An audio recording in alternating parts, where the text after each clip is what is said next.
Нихуя въебу.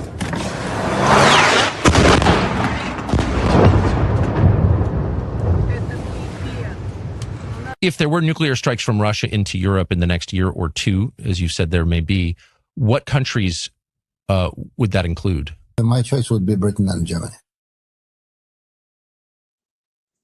Hello, everyone. Thank you so much for joining us. You saw in the thumbnail, we are going to talk about World War III. If it's World War III or not, we're going to be discussing the conflict in Ukraine and, of course, the conflict in Iran. Iran. I'll have my first guest that I'm going to introduce to you, say the name correctly for me. This is Christopher Halali. He is an Iranian citizen. He also has spent time in America, and he is, I believe it's fair to say, a combat veteran. Is that correct, Chris?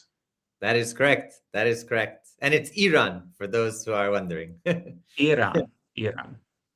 And so next up we have Marcel. He is a Canadian who is living in Russia. He also has military experience.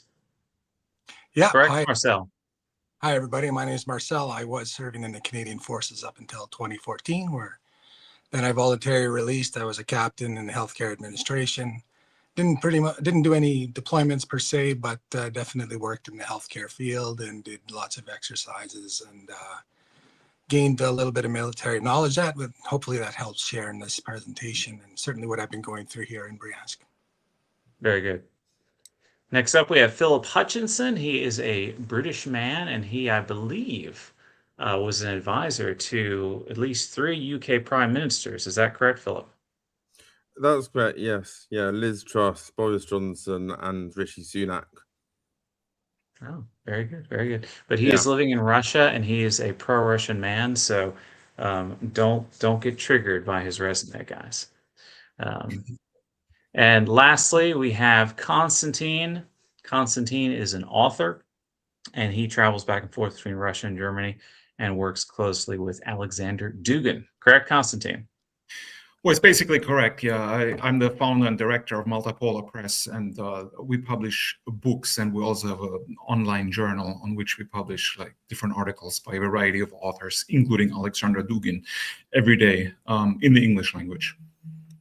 Mm-hmm. Very good, very good. So everyone, we thought it would be good if we came together, people with citizenship from 5 different countries, and talk amongst each other about what's going on. I've got some questions for them, and we're going to be looking for your questions as well. Hopefully you've already put them in the chat. If not, do so as soon as you think of something, and we will get started in 1 minute.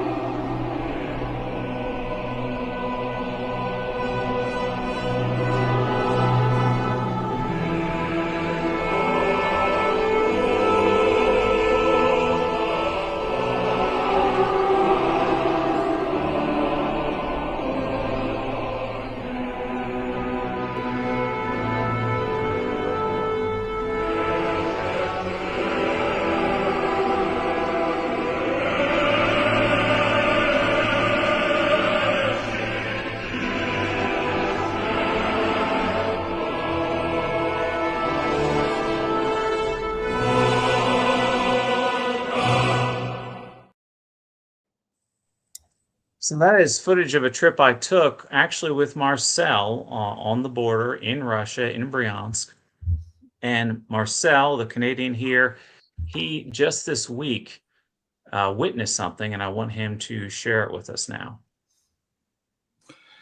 Okay, well, on March 10th, recently, just after the celebration of Women's Day, we experienced a rocket attack that was utilizing the British supplied Storm Shadow missiles in the city of Bryansk. Mm-hmm. And so the time of occurrence was approximately traffic hour when it was quite busy. So we were, as a family, just huddled around our little apartment, which happens to be about 700 meters from the impact zone.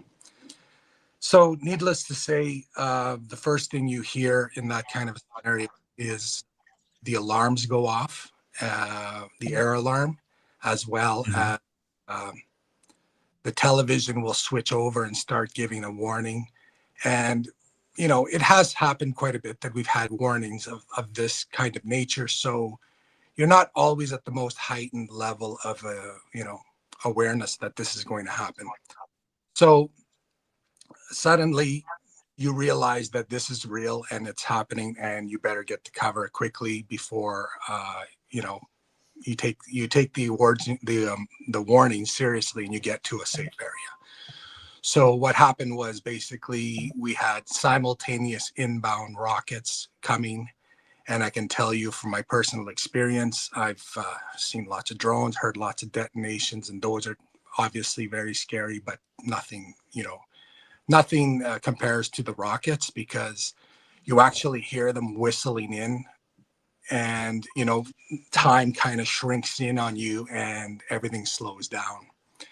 It seems like time. Marcel, is that whistling what we heard in the intro when the guy's in his car? Is that what it sounds like? Yeah, I mean, it sounds like a high pitched whistle. It's very momentarily, it's a rocket. Like you just can easily distinguish that it's a rocket versus. Let me play that again.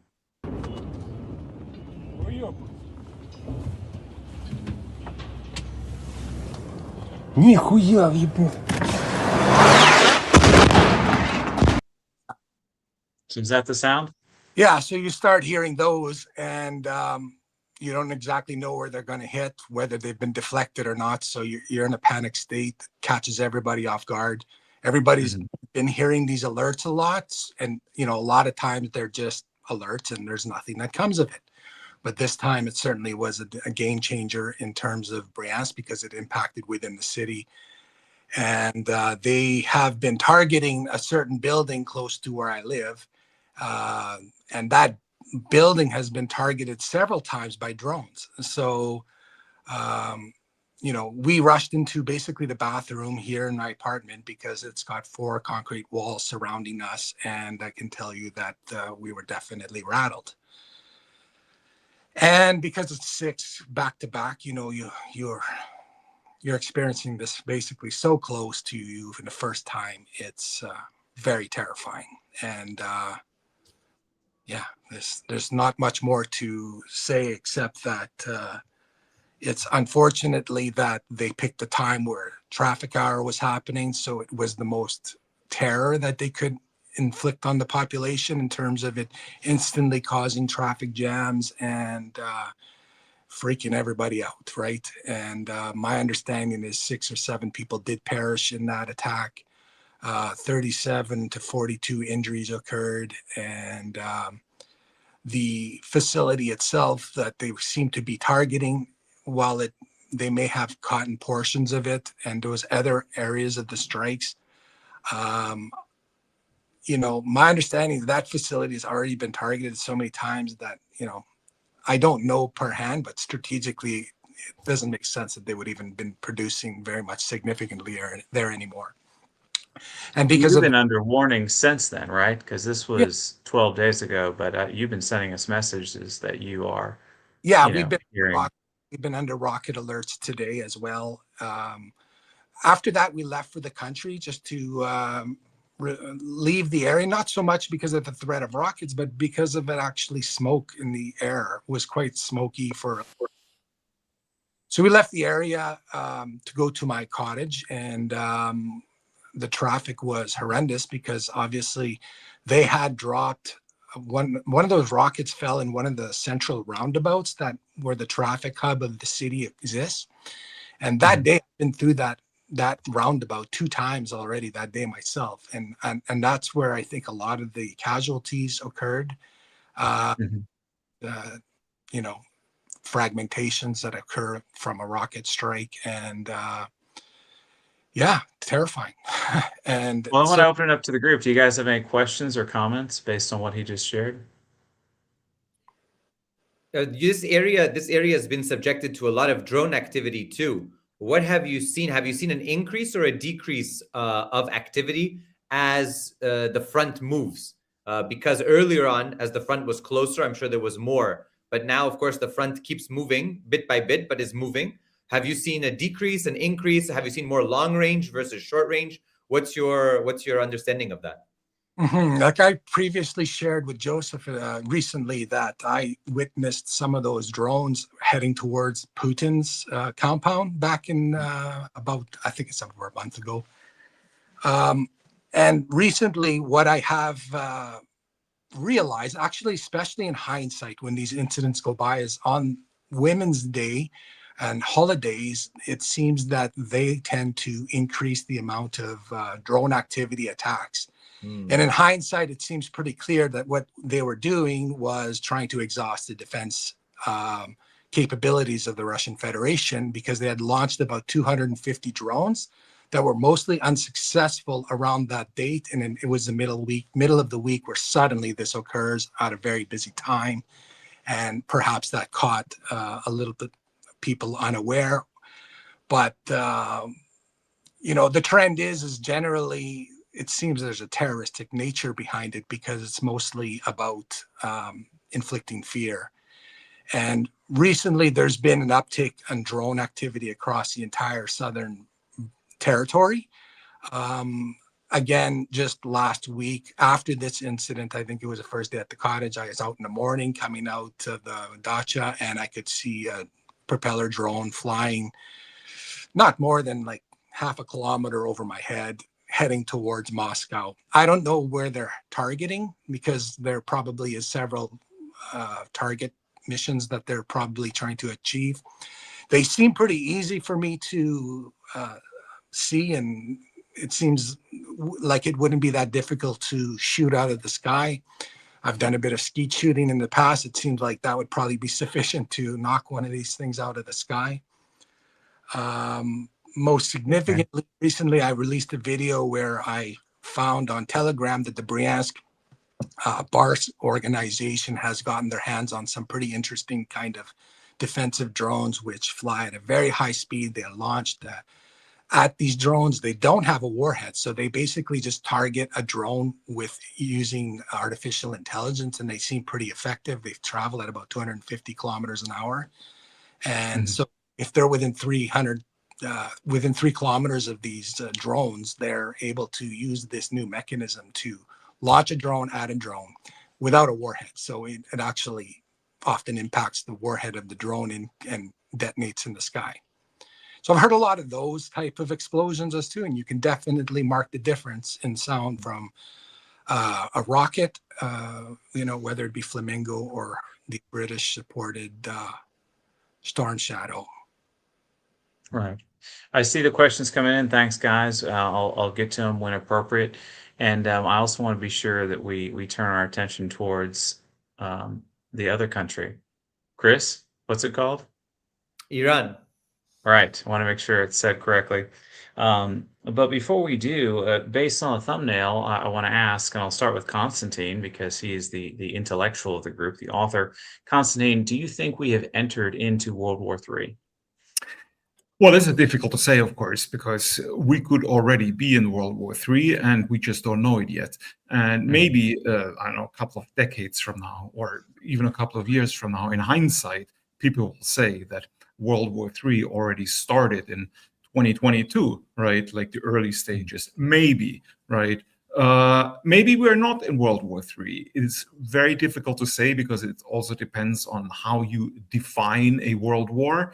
Like, in my opinion, we are probably moving very fast towards World War III simply because, by definition, there are a lot of conflicts in different parts of the world, and a lot of them are proxy wars between nuclear superpowers. I mean, you have the proxy war in Ukraine, which is basically between the Russian Federation and the United States. Now you have the war in Iran, which is also a kind of proxy war because you have the United States and Israel attacking Iran. But Iran is, of course, tacitly supported by the Russian Federation and China, and they have a vested interest that Iran comes out victorious in this conflict. But as you can see, all of these conflicts are interconnected. It is basically the United States trying to fight the emergence of the multipolar world. And we can see that the United States is like a late-stage Roman Empire. It is in the grip of imperial overstretch. It is trying to manage too many theaters in too many parts of the globe. And I think it does not have the necessary resources nor the necessary power to come out victorious, especially when it comes to Iran. I think we can already see that the United States, and especially Trump, is desperately trying to find an off-ramp while saving face, meaning they want to present it as a victory. And they want to walk away, but pretend that they won. But I don't think Iran's going to go with it. And I don't think that off-ramp is possible anymore, because Trump has clearly lost his mind. I mean, that's what it seems like to me. I mean, in a clinical sense, because he says contradictory statements every single day. Like one day he says, we won, we destroyed all the military capabilities of the Iranian quote-unquote regime, we destroyed their navy, we destroyed the air force, and the next day, like one of the American jets is shot down. So how does that work? And then he says, like, we don't need anybody, we can deal with the Strait of Hormuz by ourselves. The next day he's begging the Europeans to help him, even China, to help him out of all countries. It's just utterly bizarre. And now he gave like Iran the ultimatum, 48 hours. So, I mean, open the Strait of Hormuz, or we will target power centers in Iran. And Iran, of course, said that the Strait of Hormuz is already open. Yes, it's just regulated by Iran. And ships of certain nations are allowed passage through the strait, just not enemy ships, which makes perfect sense, obviously. So, I don't know, I think this conflict, in my opinion, will drag on for quite a long time. I mean, that's what it seems like. And I think in Ukraine, the conflict is also not close to finishing, in my opinion. And I think simply because in all these conflicts, you have the major powers involved, especially the United States, and the emerging poles in the multipolar world, meaning China and Russia, and also to some extent India. I think it could be classified as a world war. What do the rest of you guys think?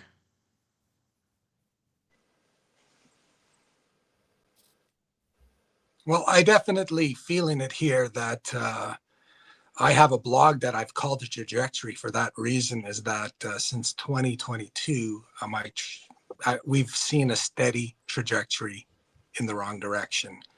And I view war as usually a strategic failure of politicians. And so we see a lot of strategic errors that are going on right now, which are definitely leading towards World War III, if we're not already in it.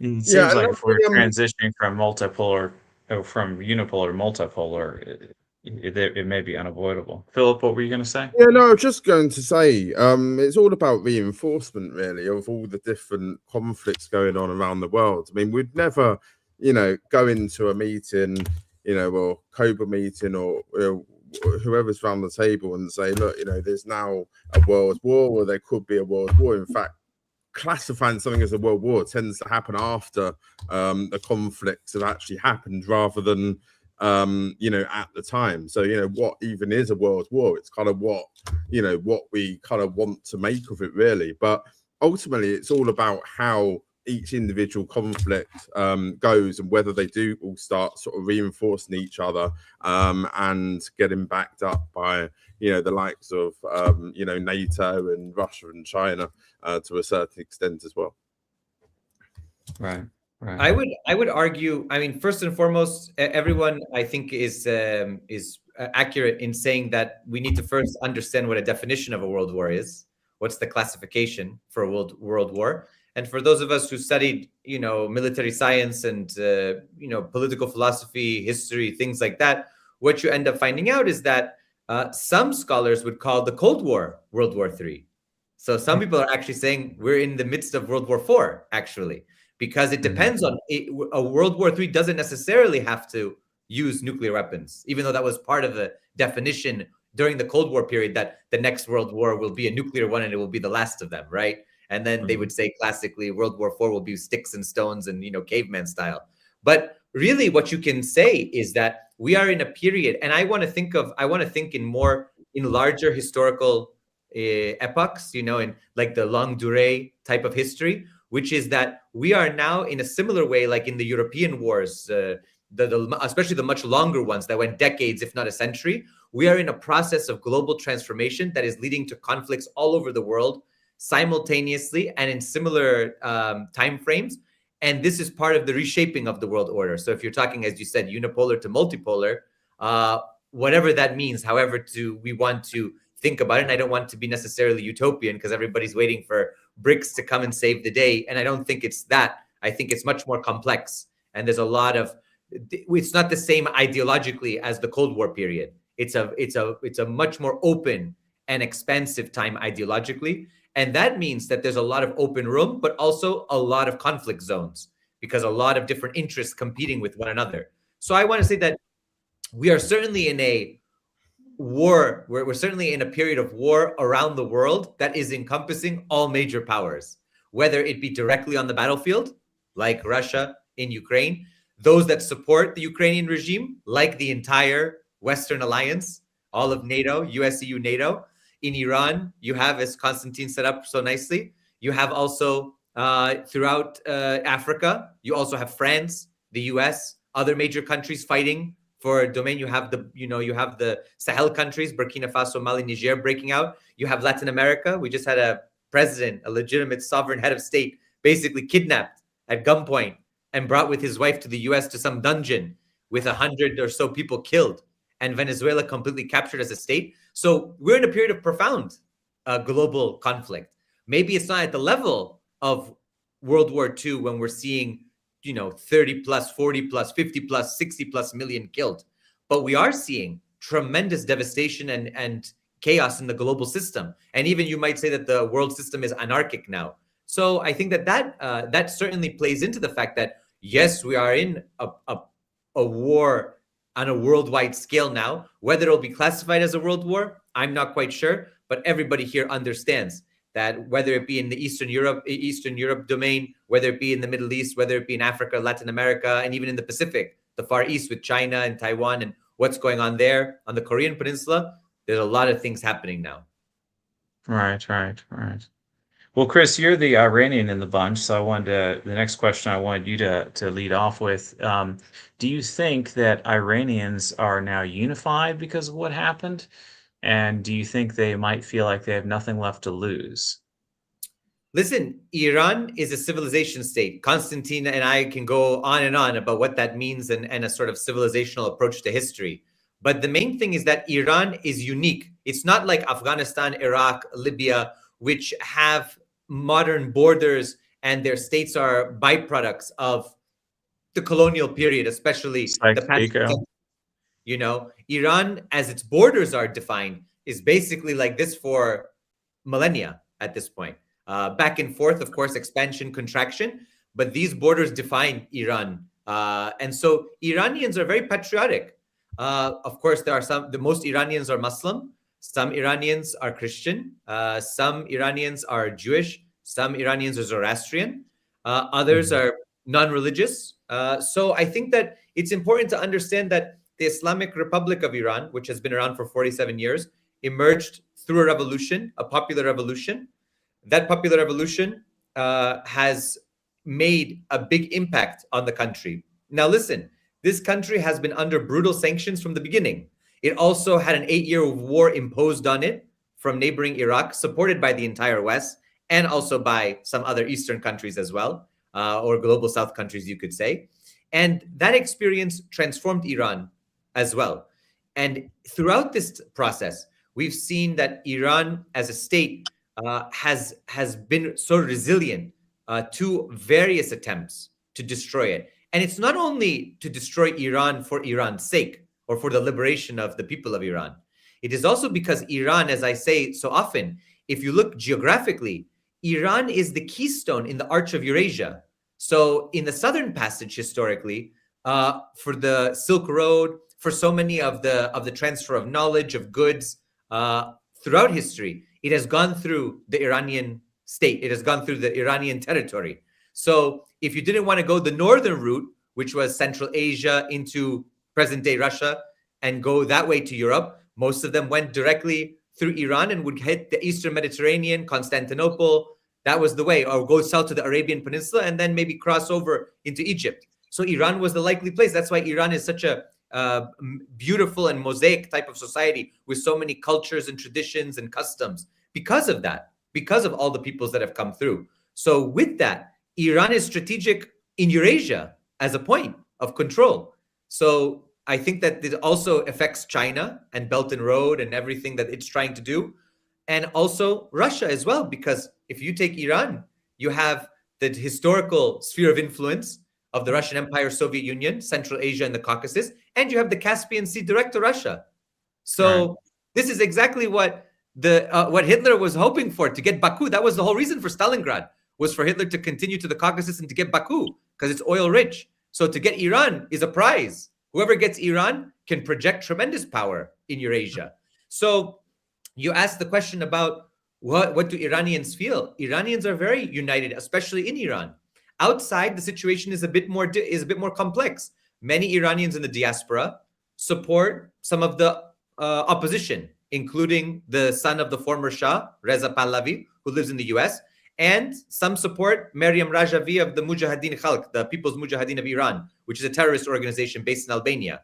The US government supports different factions of the US government, and Israeli government support different sides of this opposition. Rudy Giuliani, John Bolton, Pompeo, they support the Mujahideen Khalq. They support the People's Mujahideen. Others support Reza Pahlavi, especially the Israelis. So I think that some of the diaspora, at least we could say half, if not a little bit more than half, support the opposition. But within Iran, people are united, because this isn't only an attack on the Islamic Republic.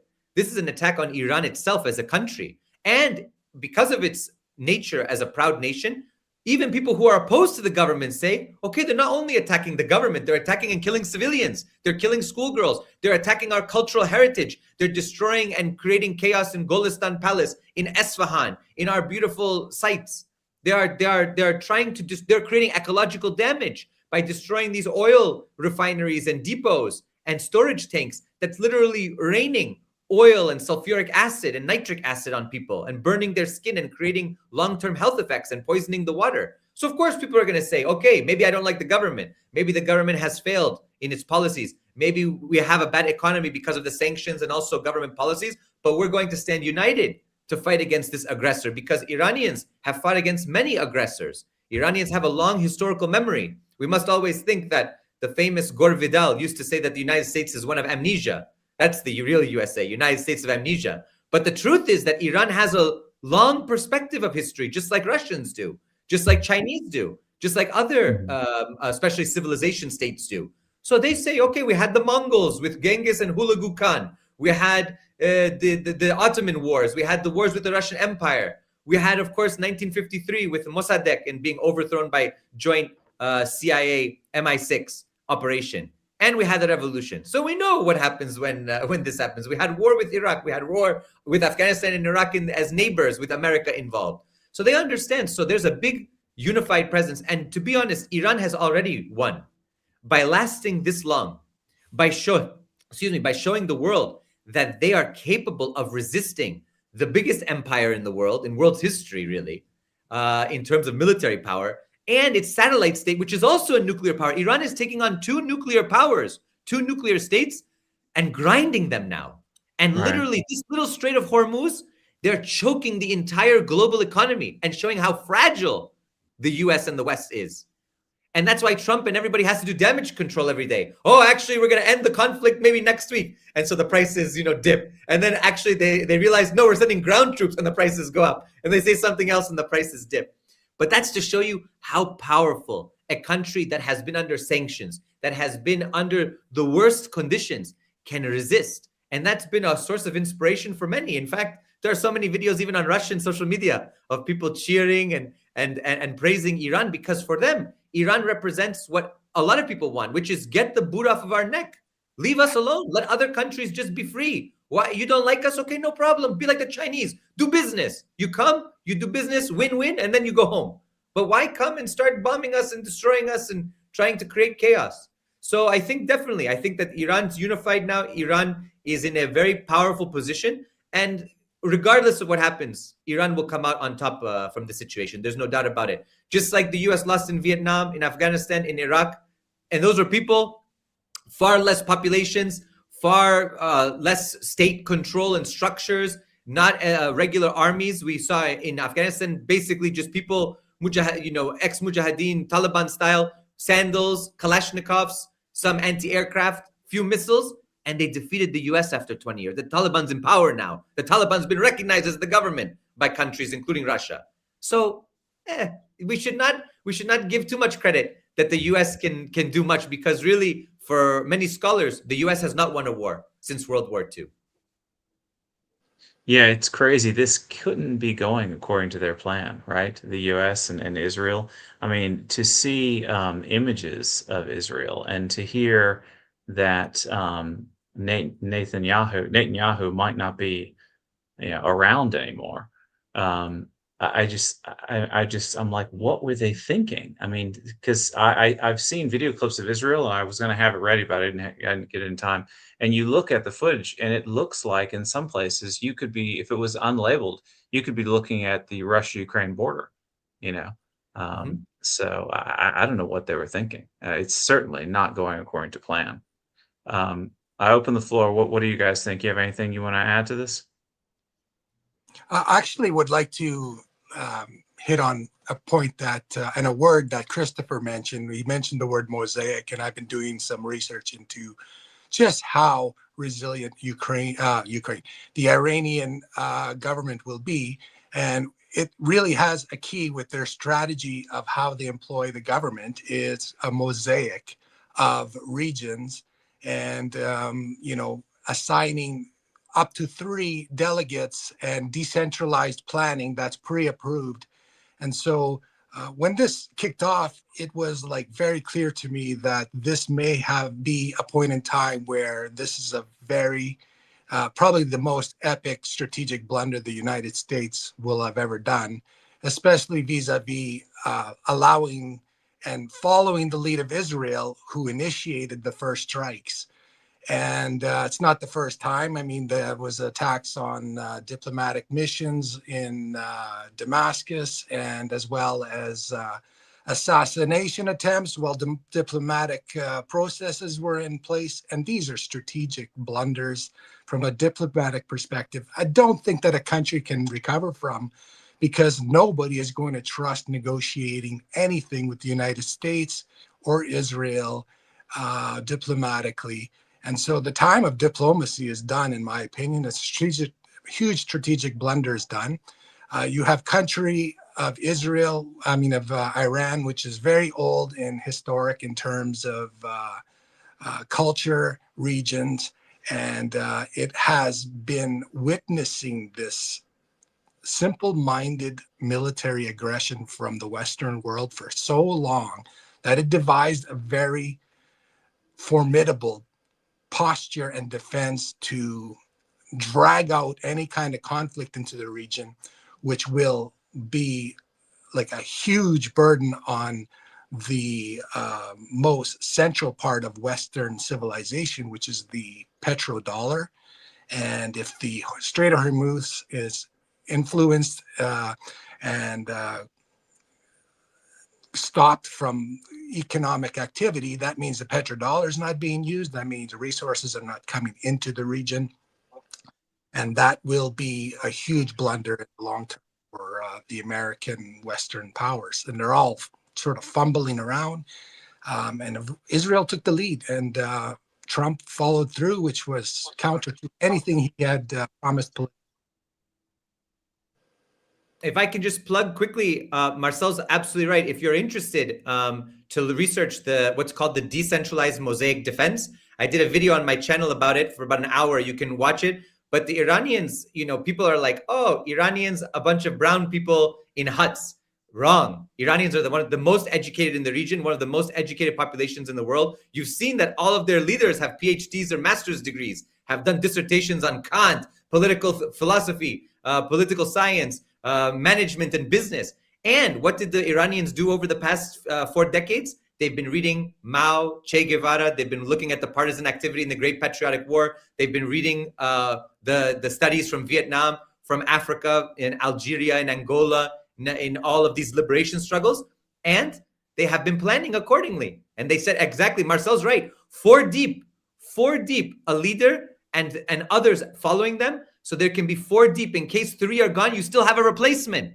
So they are fully prepared for everyone to die at the top. We're ready to go. There's regional breakdown autonomy. So yes, and absolutely, it's decentralized. Everyone has, all local commanders have full control so long as they are following the line of the revolution and the government. No problem. Regional commanders will carry out their operations even if there's no centralized command. That's the beauty and the depth of the resistance now that the U.S. and Israel are encountering. Yeah, I just wanted to address something that Marcel mentioned, because he said, like, who's going to trust the U.S. anymore? Well, nobody, obviously, but I think the trust had eroded a long time before. Like, even during Trump's first term, he basically ripped up the agreement that Obama made with Iran. And that already showed the world that you cannot make agreements with the United States, because the United States, and that's according to Sergei Lavrov, Russia's foreign minister, he said that the United States is basically agreement incapable. And that is because of the bipolar, and I mean this in a clinical sense, nature of the political system in the United States. Because you have one administration which lasts 4 years, and then there's no continuity because that administration might disappear and the opposing political party might gain power. And they completely ignore anything in terms of agreement that the previous administration honored. Trump himself, like going back to Ukraine, he calls the conflict in Ukraine, he calls it Biden's war. It's not my war, it's Biden's war. But what does it mean? I mean, it's America's war. It's not just tied to one administration. The entire American political system and the establishment is involved in this conflict, which already started in 2014, so several administrations ago. And each administration has participated. But this is the system in the United States. Like, one administration pretends that it's basically a completely new government, a completely new structure that has absolutely nothing to do with its predecessors. Completely absurd. So how can any country in the world trust the United States? Like, for example, when Trump says he wants to make a deal with North Korea, like, how can the North Koreans agree to nuclear disarmament if one administration makes certain promises, is if they full well know that the next administration might not honor it, and there's precedent for this. And it's the same with the sanctions regime, that not only the United States, but also the European Union imposed on Russia. Yes, I mean, the whole world can see it, especially the global South. Actually, I prefer the term global majority. I mean, they can see what the West is doing there, and they're saying to themselves, obviously, it's like, why should we trust the West with our assets, our finances, our gold, our money? It's not possible, because if there's some kind of political disagreement, they will just steal our stuff, because that's what the West is doing right now. It's basically some mafia syndicate, the whole Western system. And it is exposing itself every day more and more. And I think a lot of people, especially now with this whole Iran debacle, are waking up now. And the West is basically the emperor with no clothes, right? And everybody can see what is going on, especially also with the release of the Epstein files. I mean, and that's what everybody calls the West now. They call it the Epstein system, the Epstein syndicate, because the Epstein class, right? I mean, because it is basically the elite of the West against the rest of the world, including the people of the West, the average person in the West who does not benefit from any of these conflicts. I mean, I just read today, like, I don't know, over 23 billion dollars were already wasted by the United States now on this Iran conflict in like 3 weeks, and possibly more because other costs are not accounted for. But how does that benefit like average people in the Midwest in the United States? Obviously, it doesn't benefit them. And then, of course, people always say, well, we can't have free healthcare because, it's socialism, it's bad, But we can waste all this money on wars that literally only a tiny, tiny fraction of certain countries benefit from. And I think it is this system that is exposed to the hilt right now, and it is sort of starting its descent into collapse, basically. And I think if this, and as Chris said, and I think Chris, of course, is absolutely right, Iran has already won because they have persevered and they have shown perseverance. And I think they will show it even more. I mean, it would be interesting to see the day after tomorrow if Trump will follow through with this deranged threat of bombing the power stations in Iran, and if Iran will retaliate in return and really close the Strait of Hormuz and also target American energy assets in the region. So, I mean, very, very interesting times ahead. Scary, but also optimistic because we can see that the unipolar order is collapsing in real time in front of our eyes. And an empire which is dying, like the Western Empire is right now, is always the most dangerous one because it's the most dangerous phase because it is desperate to cling on to its hegemony. But at the same time, it also realizes that the same hegemony is already slipping away faster and faster every day. Mm-hmm. Right. Thanks for sharing that. And guys, if you don't know Constantin, except that he's an author and a German, like I introduced him, he went to university in New Orleans and he participated in Civil War reenactments and spent several years in the U.S. So this is not someone who's looking for an opportunity to hate on the U.S. He has an affinity. No, I don't hate the U.S. at all. I love the U.S. and I tell people that all the time. I don't hate America.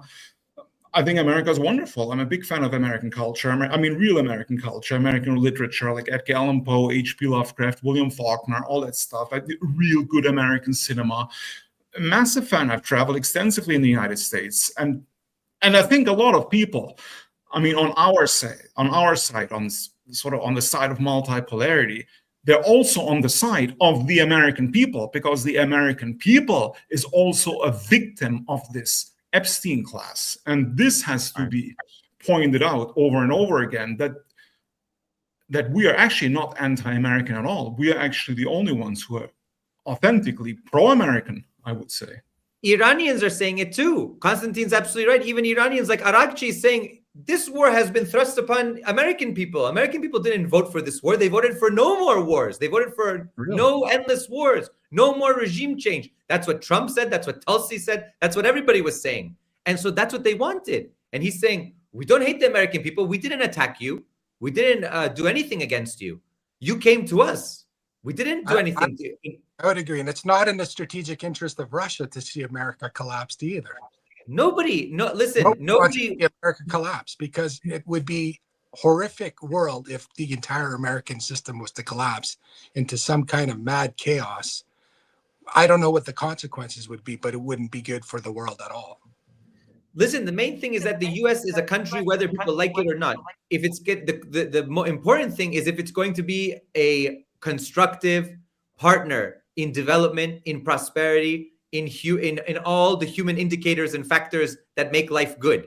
If it's going to be a force for peace, but instead it's a force for war and destruction. That's what people don't like. It's like hijacked by an elite core of power. And of course, my fear is, and understanding the elite power structure is that they're desperate, their institutions are failing, and when they are failing, they're going to lash out in very irrational ways. And that's what we're experiencing right now.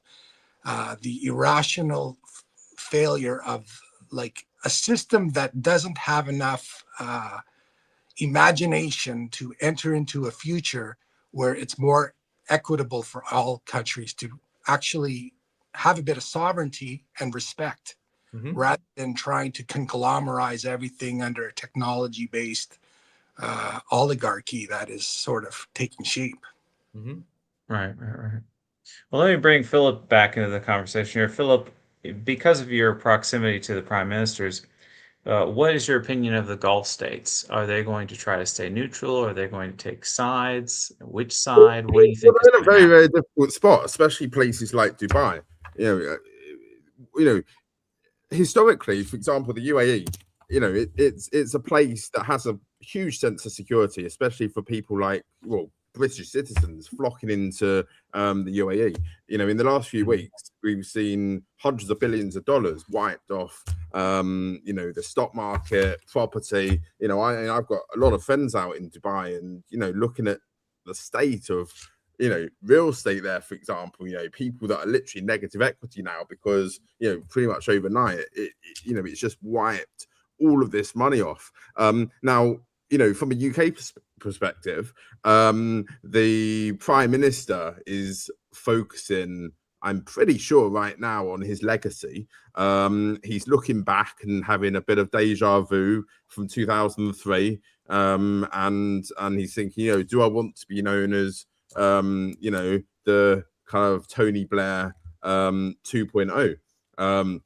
So all of these things, he's going to be looking at. He's going to be focusing mostly on the stability of energy markets and maritime security, and the fact that there's so many, tens of thousands, if not 100,000 plus, of British citizens, in that part of the world. And then from the UAE's perspective, for example, and other sort of Gulf states, what have they got? They've got oil, but the oil is drying up, and they've got tourism and people traveling there.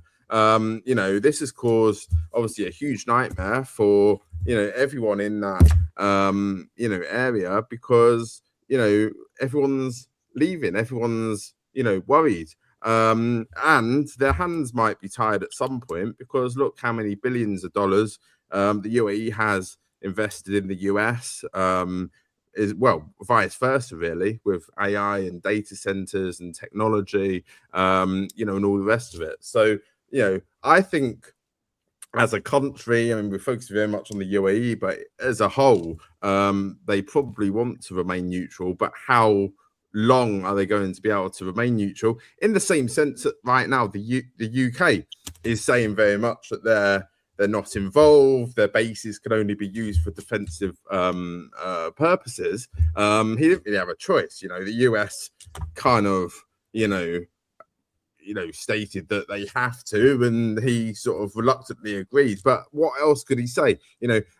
But how long can he remain in that situation when potentially, tens of thousands or hundreds of thousands of British lives are at risk? And how long is it going to be before he weighs in on things and aligns himself a bit more with the Trump administration and others? Right. Interesting. What do you guys think? I just want to say, like, with the direction things are going, and as we talked about power, I think there's a very high probability that some nefarious actors could be false flag attack in order to gain popular support to have boots on the ground go in Iran. And I really think that that's a factor that we have to be spreading the message that we shouldn't be allowing people to fall for this trap of, a false flag attack to occur in the United States, possibly motivated by particular nations that it's in their interest for this conflict to expand and push popularity to have, the populations increase their support to putting boots on the ground. And I think that's a very high probability, and it's gaining momentum all the time. And there's actually a couple nations in this planet that I think are looking to false flag attacks to bolster their control over their populations, to increase maybe the political maneuvers to have conscription start occurring. And you could see a lot of exercises within the NATO alliance, especially in the Baltic regions, where they're creating, part-time stay camps, or they're expanding military zones where, they can have people who are, counter to the military that are going on. And that has been encroaching the Western world. Many of the countries like Canada and Australia, you could see in the UK, it's all focused around removing people's freedoms of expression. And so we're in a high state of watchfulness in order to counteract any kind of false flag attacks that are going to be falsely used to bolster the populations politically. We have to be aware of that as a reality right now. It's interesting what you said, Philip. What choice do they have as far as the U.S. requests of the U.K.? And it just made me think, well, yeah, I guess that makes sense, because if they have spent the last 80 years, tooling their entire country to be basically an assistant to the U.S. in some ways, then they really, they may be very, very limited in what their answers can be, unless they're going to decide to assist a different country. Well, that's it. Historically, they've been puppets of the US, and very much, back in 2003 when Tony Blair received that call from George Bush, he was very much of the mindset, look, yes, of course, George, whatever goes, whatever you say, we're behind you 100%. Now he's probably having second thoughts about, right, when I receive that call from Donald Trump, what do I say? Knowing from historic events, how things went and the reasons that we went into Iraq before, and what we know now, that there wasn't actually weapons of mass destruction, which was the whole point of going into Iraq in the first place. So I think he's treading a bit more carefully, but it just it's how much more pressure is he going to get, both from the US administration and his own advisors, his team around him, his ministers. It could push him sort of over that level, and they could very much get more involved, and that will obviously cause a huge escalation if the US start acting in that way as well, because letting the US use some of their bases is one thing, and it's still showing that they are involved in this war. Let's not say they're not involved. Yes, they are involved purely by assisting the US with use of their military bases. But I think I personally think it could escalate to the point where they're getting more and more involved. I think that's the way it is going to go, and I think his hands are going to be tied eventually. If things interject a little bit here, I just would like to bring up a concept where I think the American strategy here is very deceptive, and they're on a pathway of using a strategy called strategic sequencing. And I also think that this narrative of political gamesmanship between the alliance members is a lot for show at this point, especially after so many years of the conflict going on in Ukraine. I think this is all for show. I think it's been planned. And what I do think is there's been a partitioning of regional responsibilities that has been divvied in secret amongst them, where the British and the French are going to be bolstering the Ukrainian Russia areas up into Romania. And I think that's why you don't have participation of the British. We're right now being advertised to go to the Middle East, because that's going to be the Americans' responsibility right now. And they are playing a game right now politically. I don't believe any of this gamesmanship you see politically. I absolutely see that as a strategic misinformation campaign. And it's being well played. And if anything, Trump is actually playing a game where he's going around disrupting the legacy powers, whether it be from Japan and everything, because he's basically telling everybody, you better get your militaries on board and ready, and you'll be given an area of responsibility because we're doing this. And that's what I think is happening. America's on a path of strategic sequencing. They've been started this a long time ago. They were pulling out of Ukraine on purpose to make sure that the Europeans step into the responsibility of holding the line there. And they went into Venezuela to secure oil assets, and they're moving from one to another.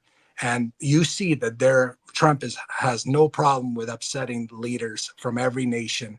And what he's basically doing is he's putting a fire under them so that they bolster resources, so that they could march this sequencing across the planet towards China.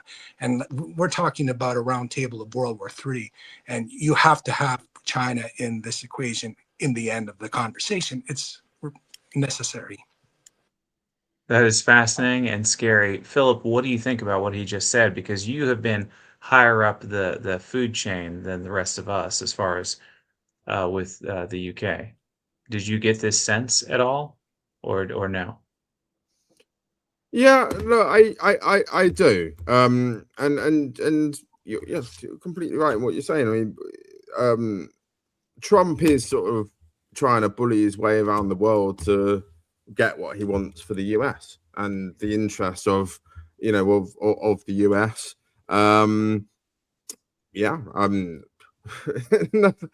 Nothing more to say on that, really. Did you feel, though, Philip, when you're in these meetings, that you guys had some autonomy, you had some flexibility to decide, or was it all just part of the script? Absolutely not. We always had the line of whatever the US wants, they're gonna get, and we could be in a meeting with the Prime Minister, the Defense Secretary, the Home Secretary, the Foreign Secretary, whoever, and we could have an opinion on something, but we knew whatever happened, it was gonna be the decision of the US administration. Like literally 100% of the time, we knew that was exactly what was going to happen, to the point where it was almost pointless us trying to suggest a different strategy, a different approach, present different advice to different ministers, because we knew how it was going to go, and we knew that at the time, whatever decision had been made was going to go ahead. There wasn't any sort of way around that. The way you could try and go around that was speak to advisors on the US side and see if there's any influence that some of those advisors had with their bosses and the administration to try and kind of work it that way.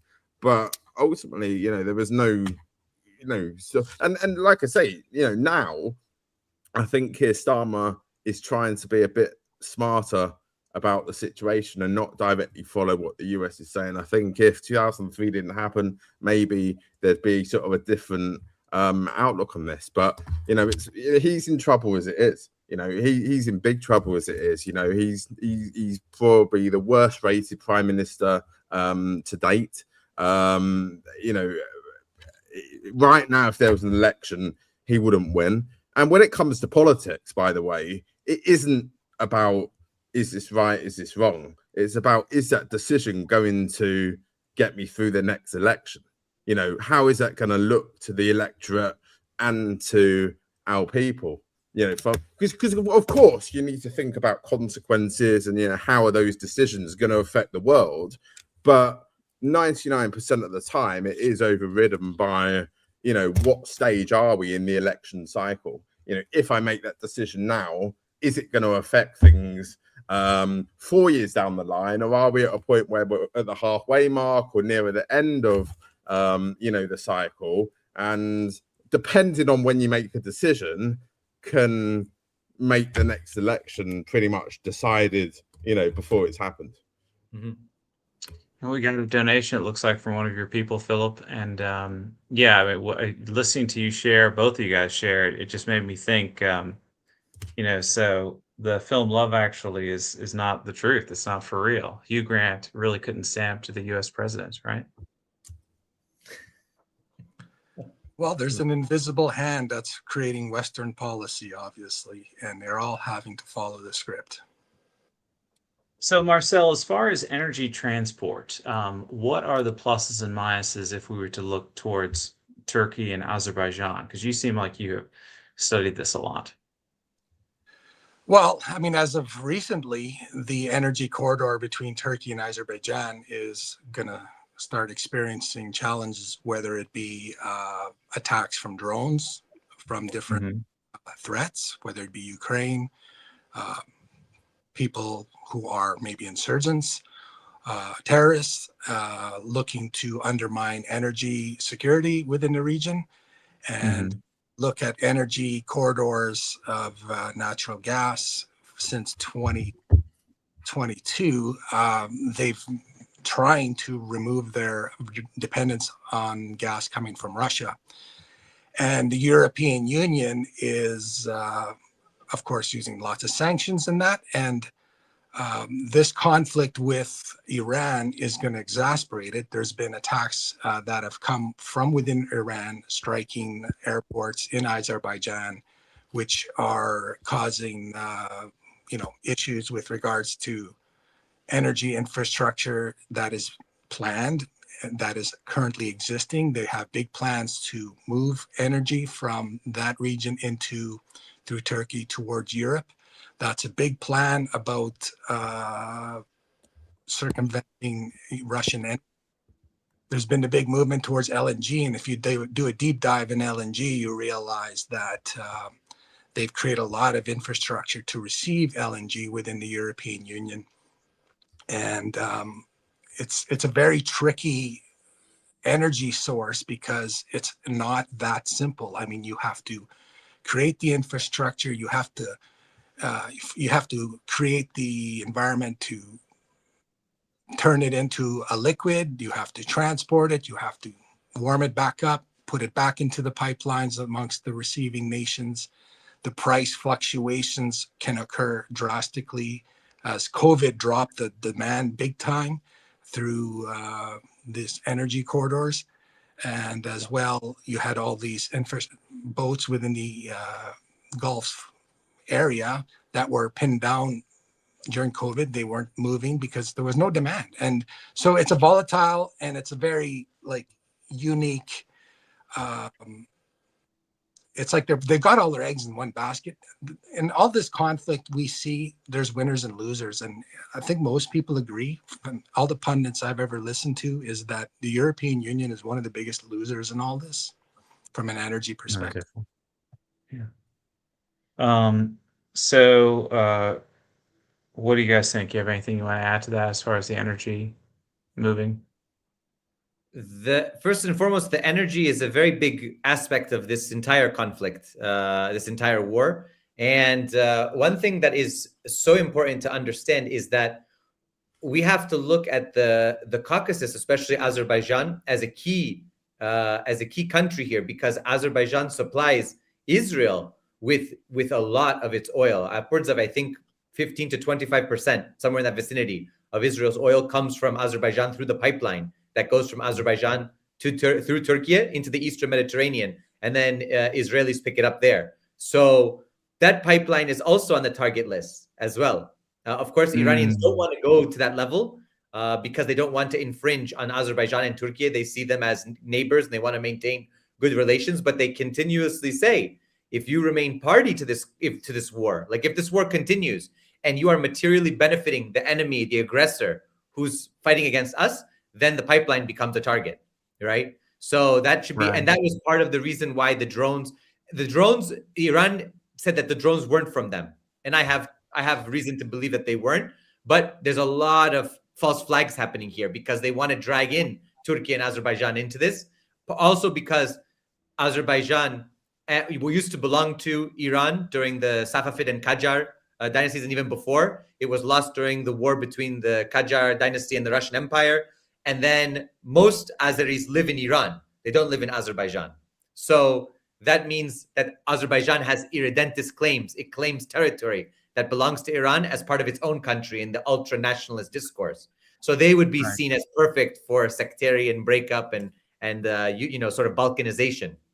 That remains an important aspect. Also, it's important to note not only the Strait of Hormuz, but the Eastern Mediterranean is critical here. And that's why you've seen the situation. You can combine the energy situation of Lebanon and Gaza, because Gaza's exclusive economic zone, if it were to be a separate state, which, all intents and purposes should be under international law, but Israel, of course, does not recognize it and controls its waters. Its waters contain oil underneath. And Lebanon, if you look at their economic exclusive zone. So part of these greater conflicts are also for the control of energy resources by Israel in their surrounding domain. So we have to understand it's also for the growing alliance between Greece, Cyprus, and Israel. Also the economic zone agreement between Greece, Turkey, Cyprus, Israel, Egypt, Libya, all amongst each other and going in different directions. So the Eastern Mediterranean is critical here. You have the Persian Gulf, the Caspian and Caucasus region, and the Eastern Mediterranean as three parts of this dance that you're seeing diplomatically and now, of course, on the battlefield.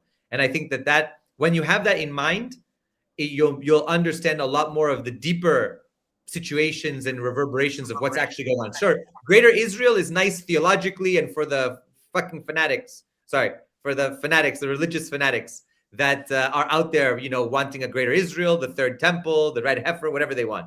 But actually, at the structural level, at the economic level, if we look at this from a political economic standpoint, the greater territory also leads to greater oil resources, especially in a resource-rich area. So, of course, why not take south of the Litani River in Lebanon? Because when you take that territory, you also have the exclusive economic zone in the shelf, the continental shelf next door. So you can do oil exploration, which is exactly what Israel has been asking for decades with Lebanon. So why not take it by force now? You're seeing the largest ethnic cleansing happening in south of Lebanon. My friend and brother, Steve Sweeney and Ali Rida, they're the RT journalists that were just bombed. I just spoke to them last night, right? And I spoke to Ali the night before they were bombed. All of that is to silence the truth of what's going on in Lebanon too. So this isn't only a war on Iran. This is a war that's reaching Lebanon, Iraq, soon to be Yemen. I mean, this is catching the whole region on fire and could drag in other regional powers. So they are certain that they were attacked on purpose, those two guys. And for people that are skeptical, is there any way to let them know this is for sure a target? Like, I guess Israel has the telemetry to be able to do that, and they knew where they were, and they decided to try to silence them. Is that the idea? Well, Israel has killed 200 journalists in Gaza, targeted strikes, not random. Listen, Israel at the same time, this is the case of the Schrodinger, Israeli intelligence cat. Sometimes it's so precise it can do a complex operation like the beepers and blow up all of Hezbollah operatives in one go, and they know where somebody's sitting in a hotel room in Iran.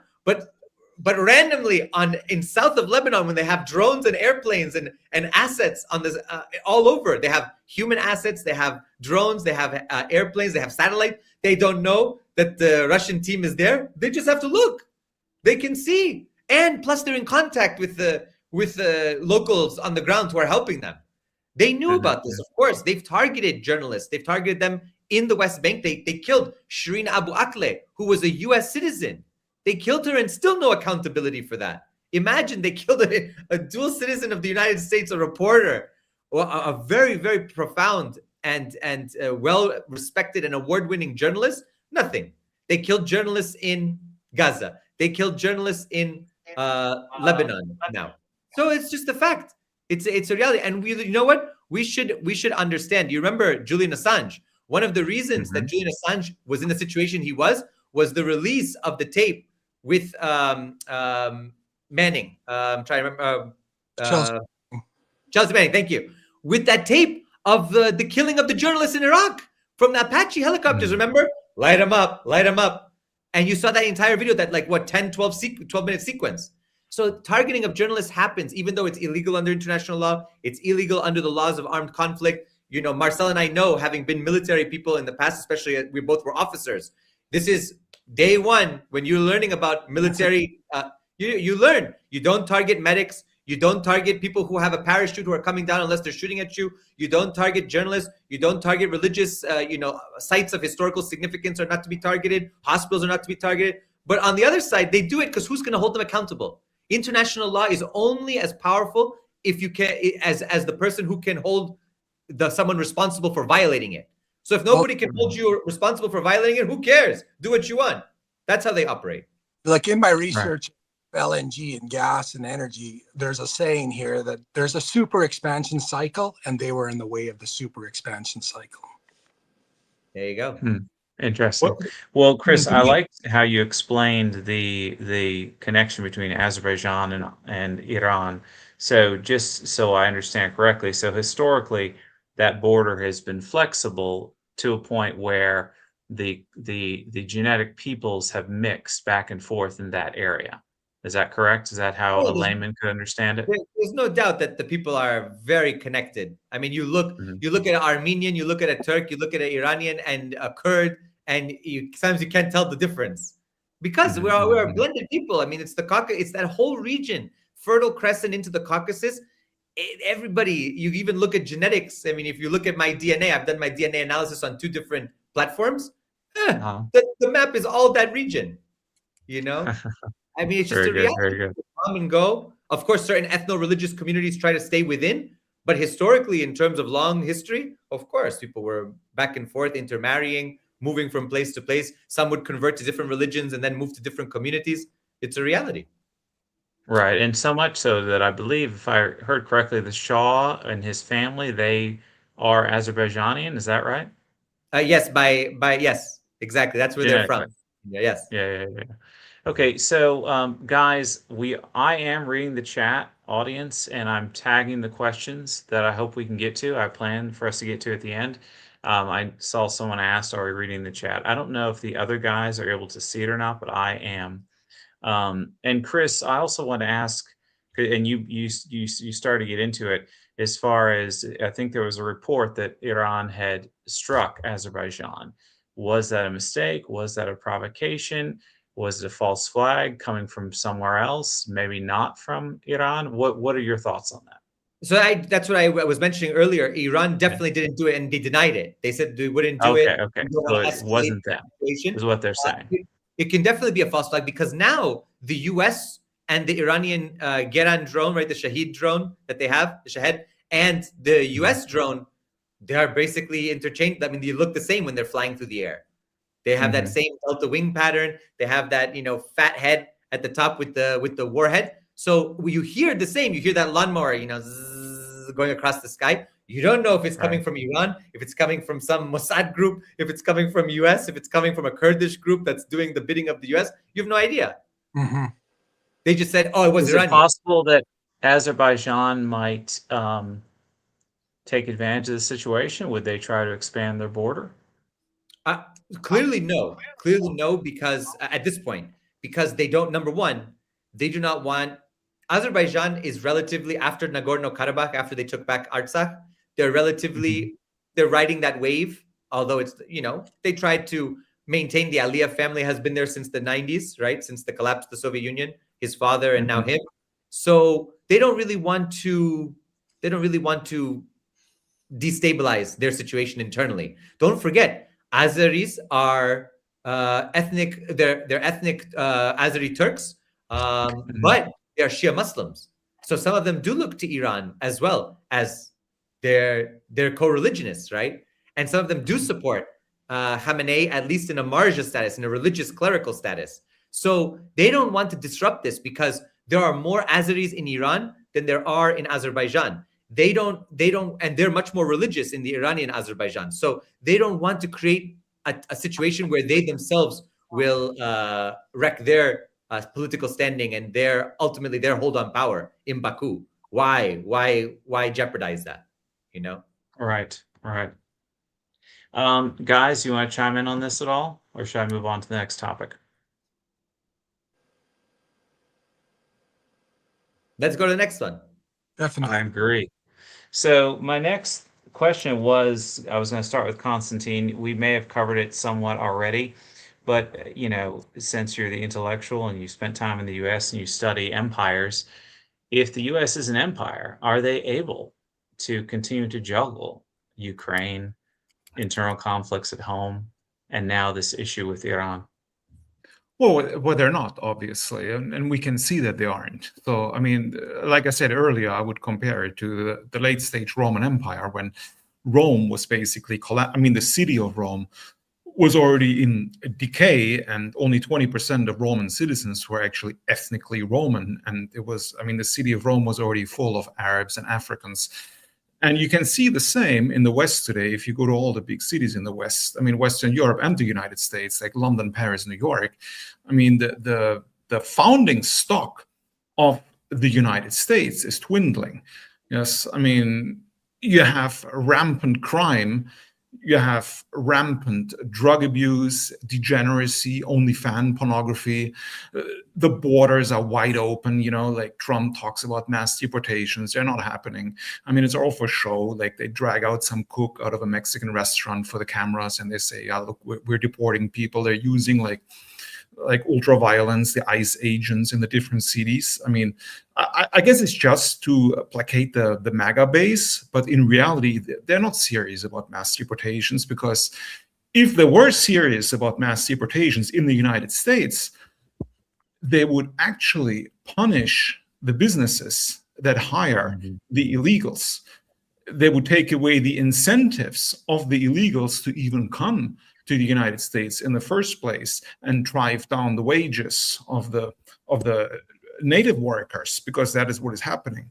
And nobody's really seriously interested in stopping mass immigration in the United States and in Western Europe. So yet the leaders of the West, of all Western nations, have no interest in doing anything that is beneficial to their native populations.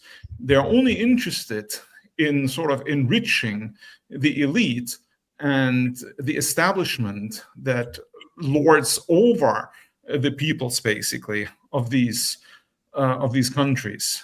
And they're trying to continuously expand. They're trying to accumulate resources. This is typical, I guess, late stage imperialist behavior. But to go back to your question, I think, they're obviously not coping. And the fact that they're not coping is proven by Iran's tenacity, because they've already survived almost a month of relentless US-Israeli attacks. And nobody expected the Iranians to retaliate in such a fashion. I was quite surprised myself. And I don't think Iran will back down. And I think the United States, they realize that Iran is not going to back down. So I suppose they're sort of hysterical right now, because they don't really know what to do, because they don't want to lose face. So they have to declare some kind of victory. And they know that the Iranians don't want to agree to a ceasefire, because the Iranians have certain demands that they want met before they agree to anything. And one of them is that the Americans have to leave West Asia, basically. And that would be, of course, a major defeat for the United States, and very difficult to pull off with saving face. So I think they're sort of like in a quagmire now, the United States. They want an off-ramp, but at the same time, they still want to keep their control and their assets in the region. So how can they do it? We don't know. We don't know how it's going to play out. But I think it will end up very badly for the United States in this region, because I think the United States will eventually lose, and it will have major consequences for the political system in the United States, especially for Donald Trump and for his administration, because they have been completely discredited. And MAGA is basically dead. It's like a corpse. I think Alexander Dugin wrote today in a cartoon that I posted earlier on my Telegram channel on my X, where it's like Dugin as Negan from The Walking Dead, defending the Congress or the Capitol in Washington, D.C. against these MAGA zombies, because that is what is happening now. You have these MAGA people that are still sort of under the illusion that Trump is doing all this to make America great. They're still trying to keep the corpse of MAGA alive. This is sort of like an analogy to the empire. when the empire is grumbling within, it is still trying to stretch out its tentacles. I mean, without in other parts of the world. But these tentacles are being cut off one by one now, I think. And the first major tentacle that is going to be cut will be the one that is in the Middle East and will be cut by Iran very soon, I think. Yeah, I mean, if they have to fall back, and it looks like they're going to, that would put us firmly on the path of a multipolar world, correct? I would also argue Constantin is absolutely right. And also there's another danger that lurks. We are in the midterm election season now. I do think Democrats are going to make significant gains. I would also argue, maybe it's too early to call, but I think that we could see a Democrat come to the presidency after 2 years, which means a reorientation of the US back to supporting Ukraine. So I want people to recognize that this situation, this global situation, is not going to end anytime soon. We are going to be in a protracted crisis. Imagine hypothetically that we get peace. We get peace in the Middle East right now. Trump agrees to a ceasefire. They agree to some terms. If there's no Palestinian state and Israel continues to do what it does, and Israel continues to assassinate and bomb so-called proxies of Iran, where do you think we're going to be in another year, 2 years with another cycle of violence? Where do you think we'll be in Ukraine if the Democrats come back to power? And now, seeing what they've seen, they give Zelensky or his successor, who could be even more radical, whatever they want. You want cruise missiles? We'll give you cruise missiles, because they're so angry at Trump having acquiesced to what they think of, Putin and Dmitriev and all of this stuff. I just want people to know that this period that we're in is going to be much longer, I think, than people expect. And it's going to probably have ebbs and flows, but I guarantee you that Ukrainian nationalists will not accept the new borders of the state, whatever those borders will be. If we go all the way to Odessa and get to Prednistrovy, if we stop at the 4 oblasts and we take the 4 oblasts that have now been incorporated under the Constitution of the Russian Federation, I don't know. But I will tell you that we're going to experience profound terrorism, profound violence, especially in these conflict zones for years, if not decades to come. Because the main issue for those of us who were military or diplomats or people involved in government is you can have a just peace and you can also have an unjust peace. So you can reach a peace agreement now, but it might not be a just peace. It might be an unjust peace, and those bumbling and sort of rumblings underneath, they will again explode. So and that's why the Russian Federation is so clear every time. We need to address the root causes. If you don't address the root causes, if you don't address what is the cause of the conflict to begin with, then how are you going to solve this situation and a new conflict from arising from the same conditions that you've left now fertile for those roots to then shoot up again into new chaos and new war and new violence? That's why I think that we need to understand that we're in this for the long haul. We're not going out of a job anytime soon, gentlemen. We are going to be in this for the long term. And birthing a multipolar world, just like the collapse of the Roman Empire or the fall of Byzantium, is measured in centuries. It's not measured in years. We've become accustomed to years because we live in a capitalist society that everything is, fast-paced and instant gratification. But as a historian, I can tell you, the process of a multipolar world, our great-grandchildren will see it come to fruition. We won't necessarily see it. We will see the beginnings of the architecture and the beginnings of the processes, but these are going to be long-term processes. Yeah, I couldn't agree more. But 100%. It's the same with the decline of the West, by the way, because a lot of people, especially on the right, they say, there's this accelerationist theory that if things get worse, people will finally wake up and resist, but not really, right? Because sometimes worse is just worse. And people don't necessarily wake up because they're not necessarily asleep, because people get used to anything over a period of time. It's like the frog in the boiling water analogy. It's just very, very, very, very slow process, because again, like you said, the birth of multipolarity can take centuries. I mean, it's the same with the fall of the West. It's not just like today the West is alive and thriving and tomorrow everything is in ruins. It's just a very, very, very, very slow process. And I wouldn't even call it the fall of the West. I think it's more of a transformative process, because what we call Western culture, Western civilization, is basically, well, it is sort of disintegrating, but something new is at the same time being born and replacing it. And this process, again, can take centuries. I think a capstone to this talk right now is something we didn't mention, but there's an esoteric nature to everything going on as well. When you bring in all the major religions of the world chiming in, influencing different populations on this topic. I mean, if you look at the messianic kind of overtures that occur out of Israel in terms of creating, a future temple on the Dome of the Rock, and these horrific, esoteric, prophetic things that are occurring. And Russia is famous for having, a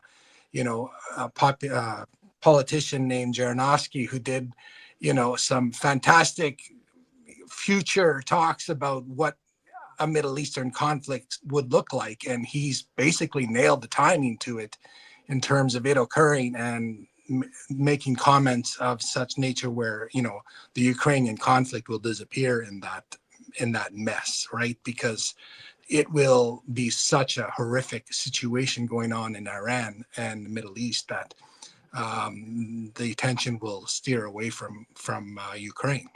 Mm-hmm. And I think that's why, you hear a lot of this esoteric talk, even within the American, on the media, with, commanders having messianic talks with their troops even before going into the conflict, which is to me crazy as a military officer, hearing some of their religious talk that were, coming and being reported by U.S. troops. And you could see that the troops within the American forces, there's a lot of dissent there.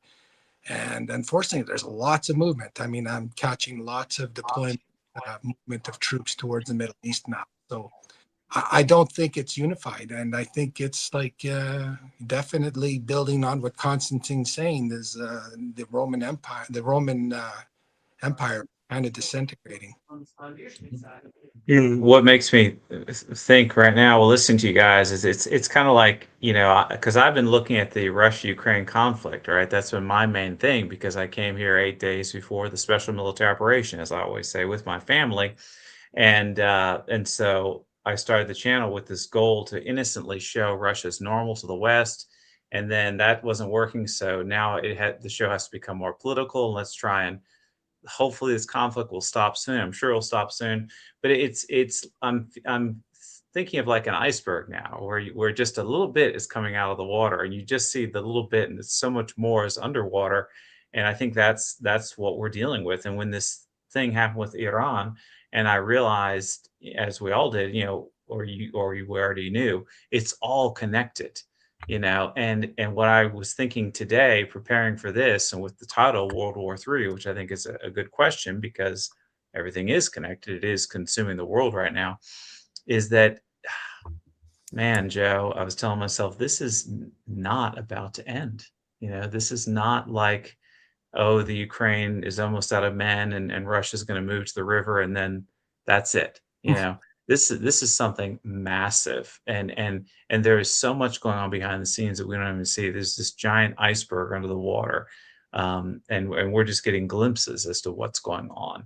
And if we are headed to a multipolar world, which I'm sure we are, I mean, that's going to be, gosh, so many political earthquakes, and just life, pain, earthquakes, and loss. So if you're a religious person, it's definitely a time, where we, that needs prayer, for sure. It's yeah. So it's a sobering time, a sad time. Basically getting used to live in times of war, not just for a couple of years, but for generations. Like Chris said earlier, like in the past, when people were born and they died in times of war, like the 100 Years' War or the 30 Years' War in the Middle Ages, or Right. I mean, I guess we're entering another one of these epochs, basically. Right. And Constantin said something important here. The peace that we experienced from the end of World War II, the relative peace, I will say, because it wasn't peaceful for everyone, obviously, but the relative peace of the West from the end of World War II all the way till the collapse of the Soviet Union a little bit after, that is slowly eroding. It's eroding also because they didn't preserve the peace. We should note that. But also because of the decisions that were made historically and the trajectories that we've been on and the failed policies and the belligerent policies of some leaders, now we're on a course where I think Constantin's right. We're going to live. I mean, imagine how many people under the monarchy in Sweden or before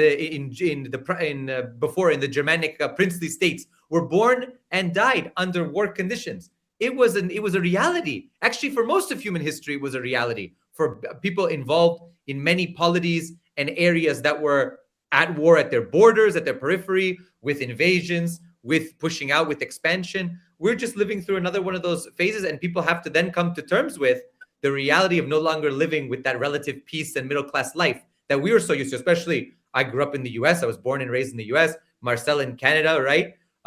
Joe as well in the US, right? We grew up and it was like middle America. All right, gonna go play baseball. You go to high school, you have your girl, you take her out to the movies, you have ice cream, everybody's enjoying life. That is unique in human history, actually. If you're a historian, most people didn't. Our ancestors were just trying to survive from the harvest and trying to survive from getting taken into some big army to go and fight, whether it be a crusade, whether it be a war of liberation, a revolution, you name it. So I just want people to come to terms with that we are also dealing with a loss as well. We're dealing with the loss of the comforts of life, and we have to live with this new discomfort, and we have to make adjustments in our lives. It's just a reality now. Right. Okay, well, let's get back to some of the specifics because I want to get through these. We have a couple questions left that I made, and then I want to get to the audience questions. As far as Armenia and Azerbaijan, because the U.S. was trying to make a deal between those two countries, and I was thinking at the time, I guess it started like a year ago, right? Something like that. I was thinking, why are they messing with that part of the world? It's none of their business. So, Philip, how do you see this? How do you think this deal might be affected now between Armenia and Azerbaijan? Yeah, look, I don't even think there was really a deal there in the first place. Personally, it's a sort of deal on paper, but from what I've experienced in real life, there was far from a deal. I mean, I've to this day, I mean, I've had issues dealing with the authorities in Baku trying to obtain documents to get my daughter and myself Armenian citizenship, for example, because through ancestral roots, apparently I'm entitled to this passport, but they still, and even after this deal was done, I've said to the authorities, look, there's a peace deal now. Why are you still, being very anti? But as soon as they hear anything to do with Armenia, they just shut you down completely. So I think it was just a sort of paper exercise, really, and the US, tried to, wade in on, deals and wars thousands of miles away that they probably shouldn't have got involved with, just to sort of win some political points, or to say they've ended this historic war. But yeah, like I say, I don't think the Armenians and the Azerbaijanis saw it the same as than Donald Trump and the US did. Marcel, how do you think we're going to see the power shift in the Middle East in regards to U.S. resources based on all that we've talked about? Yeah, well, I think we're going to see the U.S.-Israeli conflict with Iran causing significant division of American military resources from other global regions to the Middle East. This strategic shift is going to have a complex ripple effect, reshaping power dynamics, not only to the Middle East, but to Asia Pacific and Europe. We're already hearing about resources coming out of Korea, South Korea and Japan to support this effort. there's deployments, and you're seeing them on YouTube, on TikTok. Troops are being deployed out of San Diego, one Marine Corps base, and they're all heading this way. And there's significant assets, and you see that Iran is countering. They've launched an attack, I believe, in the last 24 hours, hitting the town of Dimona, which is essentially where the strategic ambiguity doctrine exists with Israel having nuclear weapons, and they call it the bomb in the basement theory. And as well as Iran attempting, from my understanding, to attack Diego Garcia, which is a British base out into I think it's the Indian Ocean. So maybe wrap it back up to Zhirinovsky's prophecy and talk about politics, is that it's going to keep the Americans very busy with what's going on in the Middle East. And I see that actually expanding more. In terms of winners and losers in the long term, the shift of resources is definitely going to be in the interest of Russia and China, obviously. And from an energy perspective, I think the big loser here is Europe. But military deployments along that area are going to be required. Going back to maybe strategically how the West is operating with its elite supporting think tanks, there's been a very, very long concerted effort to try and break Russia. And some of the access routes means and mechanisms is regime change operations by, using the National Endowment for Democracy, open source societies, and those kind of foundational CIA tactics have actually been failing miserably. I think most significantly since the Belarus and Georgia campaigns. But they're definitely interested in the soft underbelly of achieving influence under Russia, and that's what we have to watch for. Constantin, to what extent do you think Germany is going to get involved in Iran? Well, Germany is already involved in Iran because Germany is an occupied country. It's been occupied by the United States since 1945, so it's a vassal state. It's like a U.S. satrapy.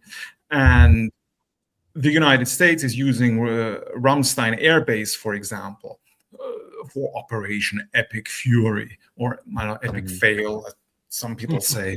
And the German government is tolerating it. So it didn't tell the United States government that you're not allowed to use these bases on German territory for attacks against a sovereign country, which violates, quote unquote, international law, which in my opinion doesn't really exist.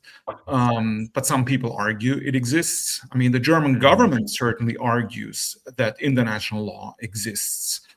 And it always cherishes the notion of international law. That's why the German government has come under heavy criticism internally from opposition parties and the media, certain media, not all mainstream media, of course. I mean, for tolerating it, for allowing the United States to use their bases on German territory against attacks against Iran. I mean, the German Chancellor, Friedrich Merz, he has already ruled out direct, military participation. But at the same time, because of Germany's lack of sovereignty, they cannot really act against the interests of the United States. They can't even criticize it too heavily. I mean, Merz was a guest at the White House a couple of weeks ago. I think a couple of days after the attack had begun, and he was just talking with Donald Trump and basically arguing that America's cause in attacking Iran together with Israel was a just one, because Iran cannot have nuclear weapons and it's an evil mullah regime, and all the claptrap that you hear all the time, all this nonsense. I mean, that's already been discredited. But they're still making the same arguments. And if you look at the regular mainstream media, you don't really hear real criticism of U.S. and Israeli actions in Iran. like you did maybe in the 1970s at the height of the Vietnam War, when the entire Western European press, and I mean even the press in the United States, was like vocally critical of, I mean, certain actions by the U.S. military, especially against the civilian population. But I mean, it's all very subdued. Like even the massacre of the schoolgirls, where almost like 200 schoolgirls were murdered basically by the U.S. military in Iran, was just like a side note somewhere, you know, like just, yeah, okay, in the German media, you know, it's like, and it was always framed like Iran claims that 200 schoolgirls were murdered. It didn't say 200 schoolgirls were, I mean, massacred or killed, but Iran said so. I mean, already like distancing the reader from the event. There's I mean, that's a tactic. There's an interesting segue with the attack on the girls' school, is that from an intelligence perspective, I'm hearing undercurrents that the targeting mechanisms that are being used is artificial intelligence. And in the past, U.S. military would have a cell to select targets, right? And they would validate what targets would be, have risk of, you know, casualties, civilian casualties. But those mechanisms and, you know, have been pulled away in the U.S. military command structure, I understand. So they've heavily relied on artificial intelligence, which is obviously a big error because you can get false positives, and that's my understanding. Maybe the cause of that attack on the girls' school is that used to be back in the day a certain military function, while the database doesn't get updated. And I'm not speculating that that's 100%, but that's what I'm hearing is the main cause of that strike. But it's very sinister to allow an artificial intelligence network to select your targets and removing a human touch to it in terms of making sure that there's a reduction of casualties. Yeah, And interesting. I would Yeah, add just Constantine- Constantine quickly for that point, so that I'm sure Constantine knows as well, because Professor Morandi has said actually that there's evidence that they're using AI because they bombed Police Park. It's just an open park in Tehran, but because it has police in the name, the artificial intelligence gave the coordinates to the pilots. The pilots had the bomb package and, you know, the listing of targets, and just sent the bomb. And, you know, with the GPS, it landed there. But it's just a park. It's just an open park, but it has police in the name. So they've taken all of the data in the country, all the names of everything, anything with army, military, this, that. Imagine for us in the US and Canada, I'm sure in Germany too, we have military surplus stores. Imagine they just start bombing military surplus stores simply because it has Army, Navy surplus in the name. But that's what they're doing now. I think in Russia, the hockey teams are named after military and police and things like this, right? Exactly. So imagine now you're trusting AI, and so you just say AI, okay, give me all of the military targets, and boom, it just lists them all out there, anything with a name, you know? Go ahead, Constantine, sorry. No, it's okay. It's fine. It's very interesting, though. Like, I was not aware of this. And just regarding the girls' school, there was actually an interesting article in the New York Times about it, because the New York Times, they create this hypothetical scenario. Just imagine, like, Iran had like air bases in Mexico and launched missiles into California to destroy some military installation, but by accident they hit some elementary school in, like, I don't know, in a suburb of Los Angeles, and like 200 like students die. Like, I don't know, imagine the outrage, like, globally, like, in the media. It would never end. It would go on for months and possibly years, right?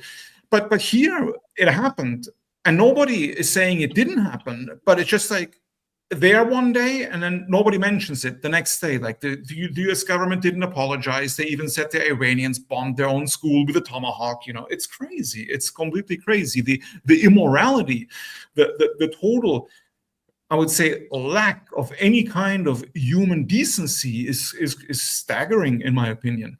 Yes, I mean, yeah, and it's the same in the German media. The double standard is just totally ridiculous, of course. My visceral reaction when it happened was like, oh, they needed a human sacrifice to give this conflict power from hell, you know, and you know, I try not to go down that dark path, but I mean, like, that looked like a satanic ritual killing if I could ever en masse. Yeah, That's well, how some Iranians are seeing it. That's how some Iranians have seen it and have understood it. You saw them burning Baal statues earlier. Right. They really believe that the West, with this Epstein regime, Epstein class, Epstein world order, they believe it's satanic. They don't believe that they believe in God, because people who do this don't believe in God. Ceremonies at the beginning of every Olympic event now, like Come on. ask it to, you know. Gosh, the Olympics, that was embarrassing, and that's from the West. So right, they're not afraid to show the worship of Baal and Baphomet, and that's what's infected the Western culture to mental strategic display for everybody to see. It's horrible. Yeah. So what about American casualties, though? Because we don't really know, like, American casualty numbers, the real ones, because obviously the United States government is trying to hide the real numbers. I mean, there's some like hints, I suppose. Like there's this hospital near Kaiserslautern in Germany where there's a big American military base, where I guess it was on the news as well, where a couple of weeks ago, basically they were at the U.S. Army hospital or U.S. military hospital, were basically saying that they're not going to perform births anymore at this hospital. Like the wives of the soldiers should go to like surrounding hospitals, like German hospitals, basically to give birth, because they needed the facility urgently for medical procedures, which a lot of people interpreted as casualties being flown in from the Middle East, because that's where the first go, because it's much closer than the US, right? This would definitely be up my wheelhouse, because I'm a former healthcare administrator. So we participated in planning military medical evacuations from role 1, 2, 3, 4 to the strategic rear of any kind of conflict. So they have hospital ships that can provide surgical care at very high levels that could be out there supporting these operations. You won't know the casualties. And never mind just the Iranian conflict, you talk about all the mercenaries, volunteers who have helped Ukraine, and they've become maimed or injured. And you don't hear much about the casualties there. They're being probably evacuated, and there's designated hospitals, and it's all kept hush under, strict medical confidentiality, right? There's a very sacred thing within the medical system is medical confidentiality. So you're not going to hear about it. The mainstream media has no interest in showing it. You might start hearing grumbling if they're going back and requiring services for deceased members more. And I think we're beyond 5 for sure deceased members at this point.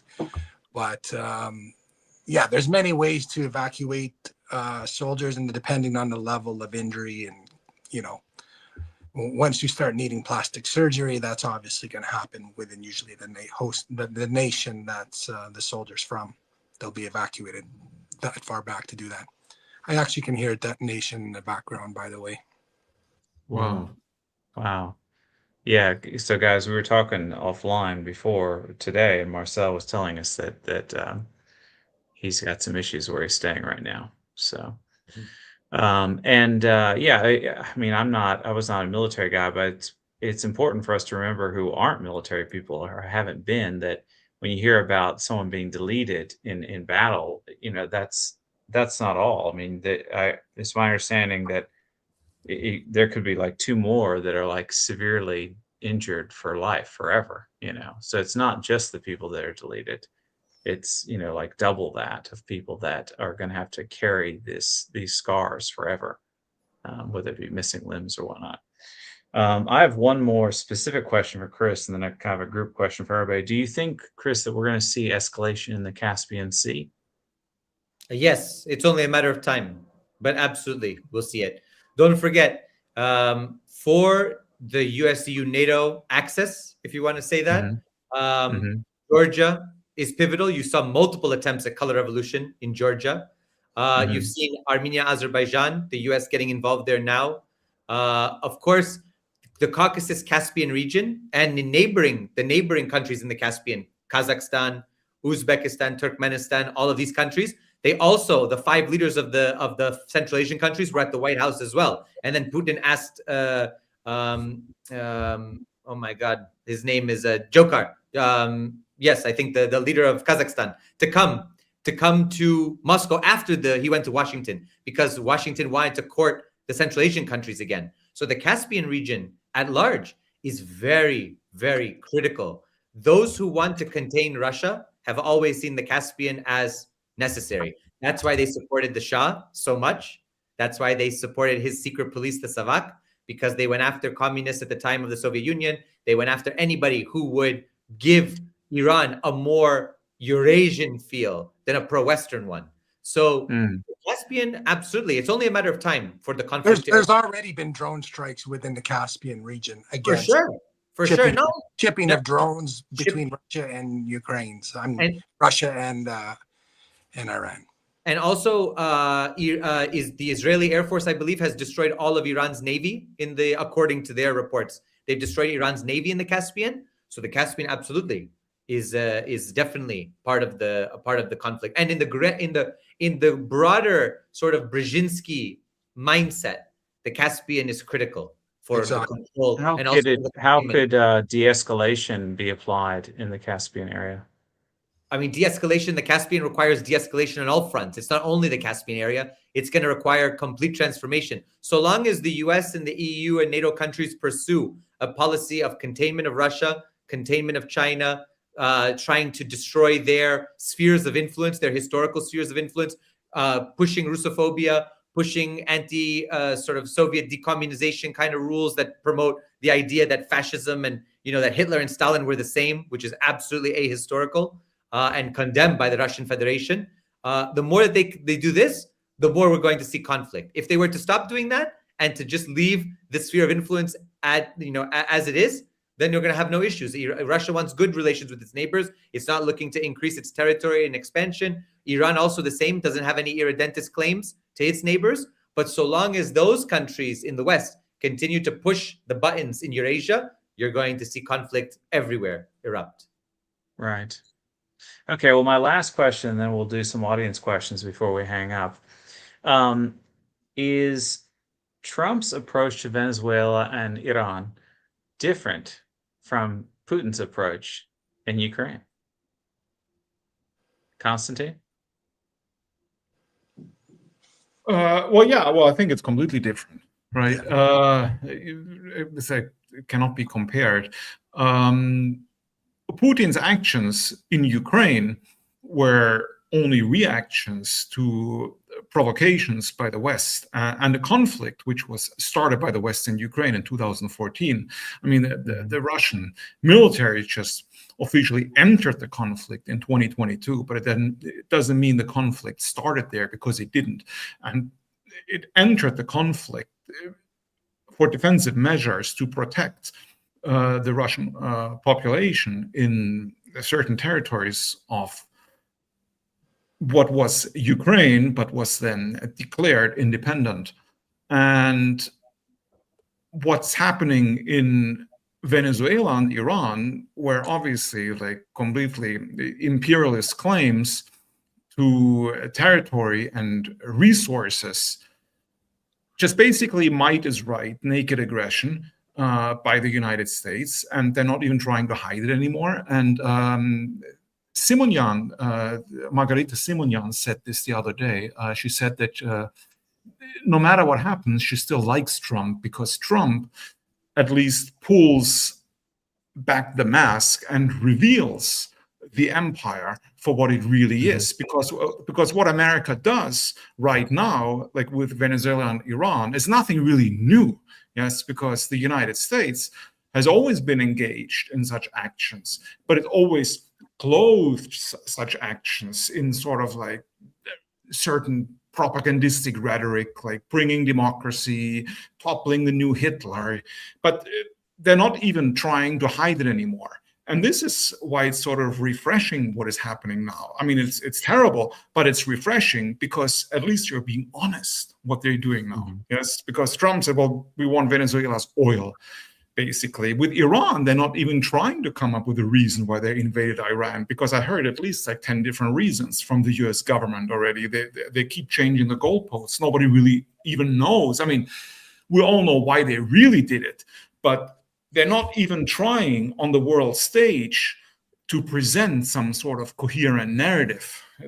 They don't need it anymore, apparently. And the German government is the same, by the way. The German government always like trumps international law. It's super important that everybody follows international law. But at the same time, it does not condemn the US and Israel for attacking Iran, again, against quote unquote international law. Netanyahu, he landed in Berlin a couple of weeks ago after the war had already started, but the German government did not arrest Netanyahu and deliver him to the International Criminal Court, even though it is obliged to do so according to quote-unquote international law, which basically just proves, again, and shows the rest of the world that this whole talk about international law that the West has always been engaged in is just a farce. It's not. International law is basically what the West has always used to justify its own aggressions. And as soon as it is somehow directed against its own interests, it disregards it completely.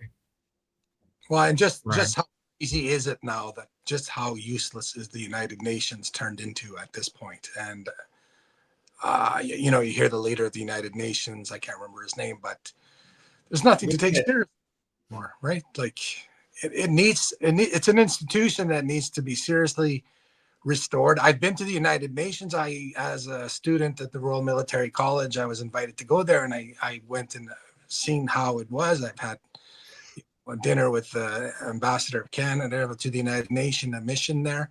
And, you know, it's the only place where people can get together and talk amongst each other, nation to nation. That's its strength, but its weakness is that they're only talking, right? And there's not really much happening. Right. So it's a strength and a weakness at the same time. The United Nations arguably probably shouldn't exist as it is anymore. I would argue that it probably needs to move around the planet, actually, at this point. And from country to country we'll meet instead of in New York, where it's like bolstering the hegemony of the US dollar and its imperial catastrophe that it's unleashing on the planet right now. I would also. Why do you guys think that the international community sees Putin and Trump differently? Well, but I would say the wars are different, and Putin and Trump are different. Putin is highly educated, an intelligence man, also comes from that intelligence military background, very disciplined. You see that in his own personal life. He's extremely disciplined. He's extremely even-keeled. He is a classic statesman. When you think about statesmen and diplomacy and sort of, you know, these kind of astute kind of leaders, he is that definition. Trump is erratic. He's a person that comes from the business world and show business world. So he's very much not. He has no diplomatic corps. He's sending absolutely not. Ridiculous. He's more like a gangster. He's more like a gangster exactly. than he is. He's a gangster. You know? Definitely. Absolutely. And you see how he operates like that. For example, when Putin and Xi Jinping shake hands, they shake hands respectfully. They don't pull each other in, right? They shake hands as equal partners. Trump always grabs a hand and pulls the person in. You have that famous video. Putin let it happen. But Putin is much stronger because he doesn't give it any sort of air. He doesn't allow it to dominate. And Putin has a sign of respect. Also, Russia and Ukraine they're the same nation historically. They are brothers and sisters. They are families. I was in Suja 2 months ago. I've been to Kursk Oblast, to Belgorod, all over the Donbass. People have family on the other side. People are, were Ukrainian citizens that are now Russian citizens. Like, these are all people who belong to the same empire, the Soviet Union together, and now they're divided because of the post-Soviet condition. And this Ukrainian nationalism has been imported from outside. It was not domestic, okay? And Russia is not bombing Kiev and other cities like, for example, Israel did in Gaza, or like Iran is doing, or like the US is doing in Iran. They respect because they see that as their own. That's where the history, Kiev and Rus, everything. That's where the start was. So why to do that? So I think that you have to understand that Russia is doing this surgically. Russia is doing this methodically. It's trying not to have civilian casualties because the civilians are their own. Whereas the US and Israel could care less about the people in Iran, the people in Venezuela. What do they care? It's not their people. And even they still talk down about them. Even the migrants are talked down upon. If Trump cared about Venezuelans like he does Americans, he wouldn't have, for example, said about Venezuelans what he did and done what he did about the immigration. But he doesn't. Whereas Ukrainians, most Ukrainians who left Ukraine came to Russia. That's a fact that nobody wants to acknowledge. Most Ukrainians who left live in Russia now and have Russian citizenship. So that's the truth. This is where they see. This is where they see. And you say Trump is a sportsman, but Putin, Trump was a showman, but I would say that Putin is a sportsman, and specifically as a judo master, he's I'm well aware that his politics actually mirror his judo style, where, you take your opponent and you let their own weight be their own enemy. And they're doing that with the United States right now. Exactly. Why stop them? Let them destroy themselves. Let them bring themselves down. So then why does the international community flip it and consider Putin the bad guy? Because he's been in power too long. They don't. But what is the international community? Exactly. Right? The international community, the self-proclaimed quote unquote international community are the Western states, which in reality are a global minority. The real international community, without quotation marks, is the global South, meaning the global majority. And they definitely respect Putin much more than Trump, for sure. Absolutely. Without a doubt. Yeah, and unfortunately for Russia and Putin, he's the only one standing up against this Western degradation of imperialism that, they only will be satisfied if they're able to take 80% of Iran's resources, and then there'll be a democracy. That's how it's going to work. If it's going to work in Iran for the Western powers, that's how it was. I read the book Oil Kings, the Iranian history, and that's what it was all about then, and that's what it's all about now, trying to do a historical repeat of putting up a Shah again. It's all the Western resources, putting their tentacles within Russia, trying to extract resources from us to them, or Russia to the West. And that is the game, and it's failed, and that's why Putin is so hated. Nothing to do with Putin as the individual, actually. It's just a matter of standing up to neocolonialism, and especially how crazy it got during the recent times of where neoliberalism became, so vain in terms of putting individual rights to such an extreme perspective above family cultures and all that kind of stuff, and religious and people respecting each other's faiths and stuff. The Western civilization has basically turned, as you say, into a collapsed Roman vomodrome, to be so vile, I guess. Right. All right, guys. Well, let's get to the audience and take some audience questions before we wrap it up here, before we end. First one is for Philip from Stephen Smith. As a Brit living in Russia, would Philip agree that Starmer is the worst UK prime minister ever, and that his dogged opposition to Russia is primarily an attempt to compensate for his own inadequacies? Well, hi, Stephen. Yes. Well, look, I agree with you that Keir Starmer's the worst prime minister ever in UK history. But would I agree that he's trying to do what he's against Russia because of his own inadequacies? Probably not. Look, if you look at every past prime minister, whether it's Conservative, whether it's Labour prime ministers, they've all had this stance, this positive stance towards Ukraine, and this negative stance towards evil Russia. I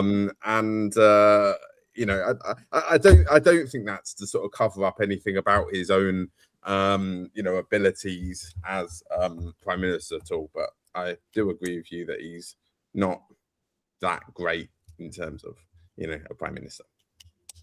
It's Well, here's one I think for Chris from Peter Frowine. Is Israel leadership insane enough to drop nukes on Iran? I think they are.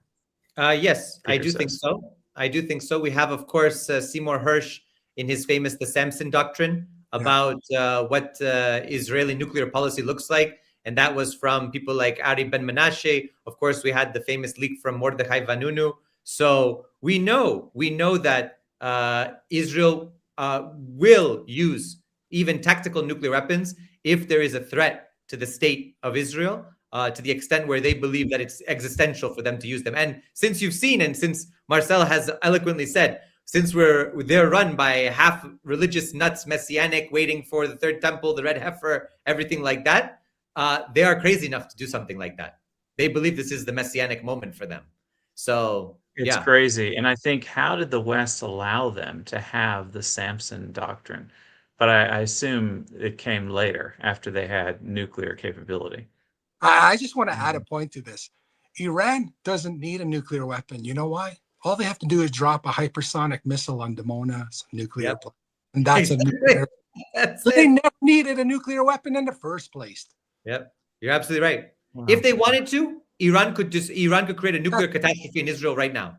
But they know that won't only affect Israelis, it affects Palestinians, and they have some humanity, so they're not going to do that. They go around it so that Israel knows that they are capable of doing it. But they could put not one, they could put a couple hypersonics onto Dimona. Interesting. You know? Very interesting. Peter's follow-up is, when Israel does drop nukes on Iran, how will Iran, Russia, China respond? What do you guys think? Russia and China won't respond unless it affects their territories. But they know that if they were to do that, Israel could also target them. That's the Samson Doctrine also says that those countries would be targeted in the effect of a state of Israel collapse. So we have to know that unless it affects their countries, they won't get involved. If it happens to Iran, I could foresee massive regional reverberations about that. I mean, that would be a game changer. I mean, a couple bombs dropping, I can understand. An atomic bomb, a nuclear weapon on Iran, I mean, that's a whole different type of scenario at this point. Yeah, absolutely. Although, sadly, I don't know how DC can look any uglier than the Epstein, scandal that was just uncovered. So, so do you consider England a legitimate target after the Storm Shadow attack?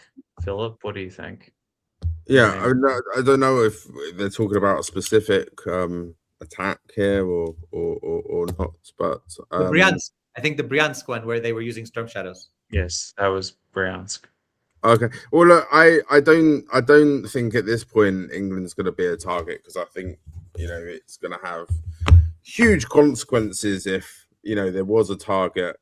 If London was a target, I don't think it's anyone wants it to escalate, and if it went down that road, I don't think it's going to end well for anyone. So I don't think specifically it's going to be. I don't think England is going to be sort of top on the list at the moment because of any attack. I wasn't too familiar with that particular attack, to be honest. But I don't think given any attacks or anything else going on, I don't think at this point England would be a huge target for Iran at this point. Anyone else want to chime in on that? Well, I would just say that the risk for the Brits at this point is Russia's going to employ probably the same strategy as Iran and use strategic, patience in this situation. And however, I would say that if they have special clandestine operations occurring south of the border here, they will get touched. And by the way, I saw there was one other sort of, I guess, with this, there was two questions from this person. I noticed why English people support this madness. Well, I don't think a lot of them do. The ones I've spoken to don't seem to support what's going on. So maybe like normal Americans, you could say, you feel like there's a lot of normal Brits that don't support this. Yeah, I think I've spoken to a lot of people that don't. And you know what? Let's just about Russia phobia. A lot of that seems to be a Crown initiative historically. Let's be honest, and it originates out of the UK. It's mostly this Russia phobia, and it's definitely a stronger vibe there coming out of the UK and out of the English kind of traditions. And to me, that's a lot of where Russia phobia originates from, especially monarchies, right? Like I said, the Ukraine conflict is so layered with issues that go back even into history, you know, revolutions, whatnot.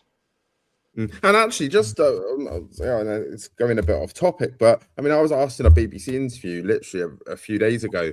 You know, oh, you know, you're in Russia. You know, it's illegal to be. They made a specific comment about, you know, illegal to be gay, for example, in Russia, and I said, look. Firstly, it's not illegal to be gay. It's illegal to you know, wave around all this LGBT propaganda or whatever. But secondly, why are you not saying all this stuff about the UAE or some of these Middle Eastern countries? Because, you know, I'm pretty sure it's actually illegal in the UAE to be gay. It's illegal to share a hotel room with someone of the same sex or an opposite sex if they're an unmarried couple. None of this hostility ever gets said about places like the UAE or other countries in the Middle East, but it's always against Russia. You know, why is that? What is that? Well, it's a double standard, right? They did the same. They did the same with the rainbow flag. They put it up like, and they hung it from the American embassy in Moscow, and people rightfully ask, why didn't you do the same at the American embassy in Riyadh, for example? Exactly. I mean, we all know the answer, right? Money. So, Right. yeah. Right. So, Marcel, we have a question for you regarding drone. I believe they mean activity. How close do you think Russia is to having an effective alternative to and defense against Starlink? Again, this is from Stephen I Smith. think the whole Starlink story of Russia using Starlink, and then they were sort of, you know, losing access to Starlink. Booted off. Yeah. To me, that was all propaganda. Okay. I don't see any. I don't see any viability to that story. I think it was again an inserted disinformation campaign. Okay. This may be for you, Phil, because you spent a lot of time in Asia. How would the yuan currency affect the the global Chinese bank currency. institution, yuan, sorry, worldwide? I don't know what context I mean by that. You know, it's obviously it is an important currency on international markets for sure. You know, when it comes to, you know, any currency, you know, the yuan is an important one there. But I don't know exactly what context. Yeah, that no means. worries. We'll keep it moving. Oh yeah, I think it was in Yuan. terms of reserve currency, maybe like a petrodollar, yuan dollar, or yuan reserve. People are thinking about that. Okay. Okay. And we have a question for Michael for Constantine, I believe. Does he play the cello, my favorite instrument? I don't play the cello. It's my younger daughter's cello behind me. So my younger daughter plays the cello. I've been playing it for a while. My older daughter plays the piano and the church organ. Okay. Maybe this is for Chris. You think there are any unknown ships from Russia to Iran through the Caspian Sea? When they mean unknown ships, they mean sort of like a ghost fleet, like a black fleet. I mean, I guess so, yeah. the Caspian Sea is heavily monitored. It's always been monitored from the Cold War till now. So I'm sure that there might be some smaller ships that try to, you know, skirt their way. But with Azerbaijan and other countries in the region playing both sides and kind of, you know, which side are we on? You know, we're on the US, Israel, Turkey side. I think that I don't think it's so easy to have a ghost fleet like that. I think they're pretty well known, at least through satellite imagery. Right.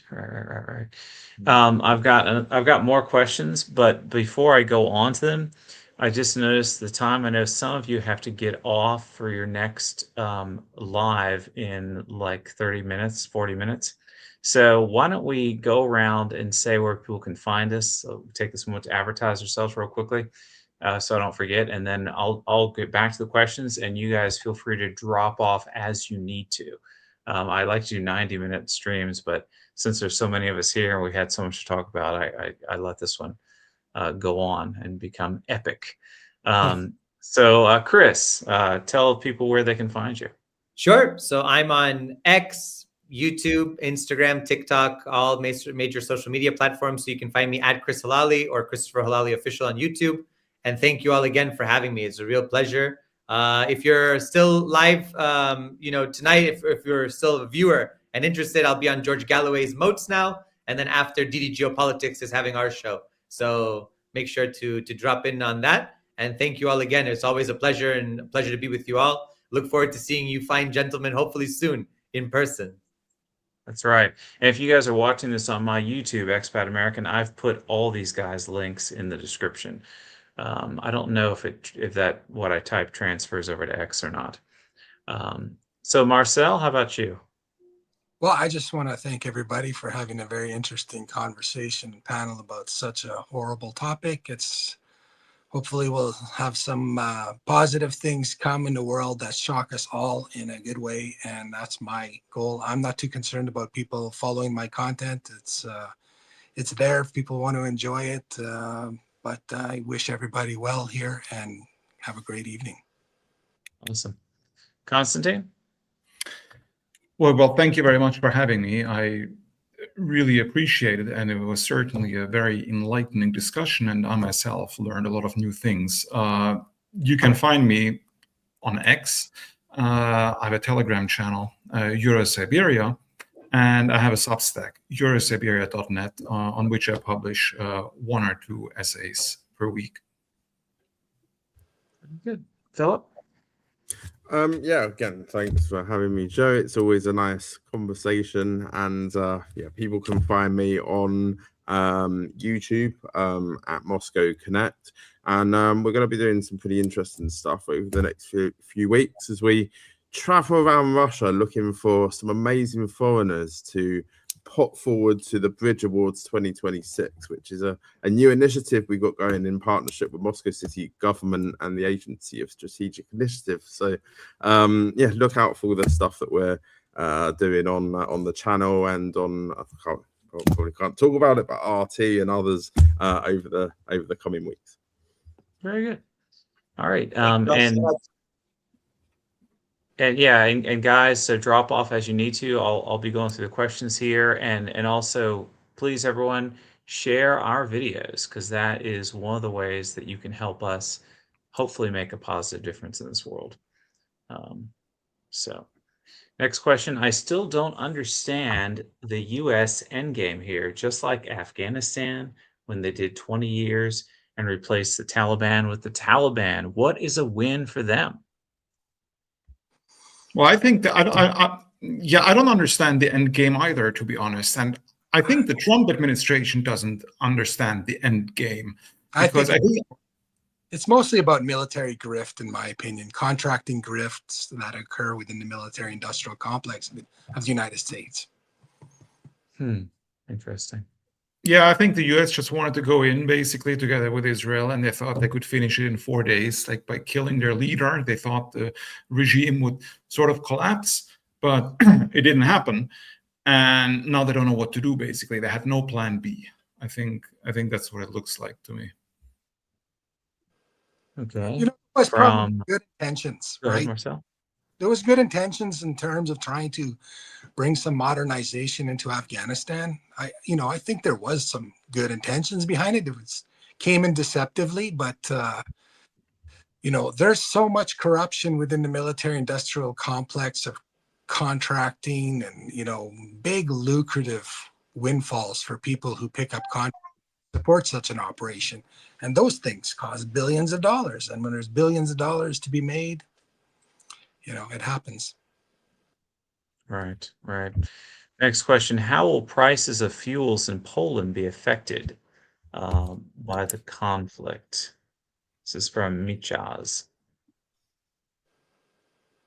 Well, yeah, I mean, I think it'll be heavily affected in the same way that we've seen instability with UK and European oil prices. Obviously, Poland stopped buying Russian oil in 2022, like most of the EU. So I think they will be affected. I mean, we've already seen prices increase quite significantly in the UK and other parts of Europe. So it's inevitable, really. Increasing in Canada already, and I'm sure Constantin can attest that the exploding of the Nord Stream 1 was, such a strategic failure for Germany that there's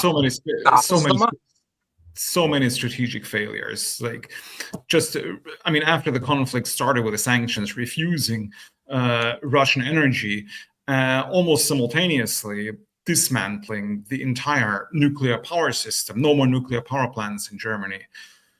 And then, of course, Nord Stream 2, which was obviously blown up by the Americans with probably the knowledge of the German government. All of this together. And now the conflict in Iran, does not put Germany in a very good position economically. Yes, and the gas prices have already risen, quite a lot, especially for diesel. Yes. Like, I think about the dismantling of the European car market, whether it be France, Germany, and all the imports that were coming into, and the Russians loved those vehicles and those markets. They were heavily in using them. And to me, I don't believe sanctions work at all. I think they're a horrible idea. I think if you don't like a government, the worst thing you can do is put sanctions on it. You just guaranteed that it's going to survive forever by putting sanctions on it. The more you put sanctions, the more they'll stay alive. Well, Germany basically shot itself in its own foot, because it's a vassal of the United States, and it's not in the interest of Germany to refuse Russian energy, obviously, and buy energy, LNG from the United States, which is, a lot more expensive, obviously. Which side did I take in the Civil War reenactment? Well, I took both sides, right? Because I lived in Louisiana, and we did Civil War reenactments on different battlefields like Mississippi, Alabama, Louisiana, etc., Georgia. And sometimes I played a Confederate soldier. And most of the people that participated in the reenactments were from the South, and most people actually wanted to play Confederates, but somebody has to play the bad guy. So somebody also,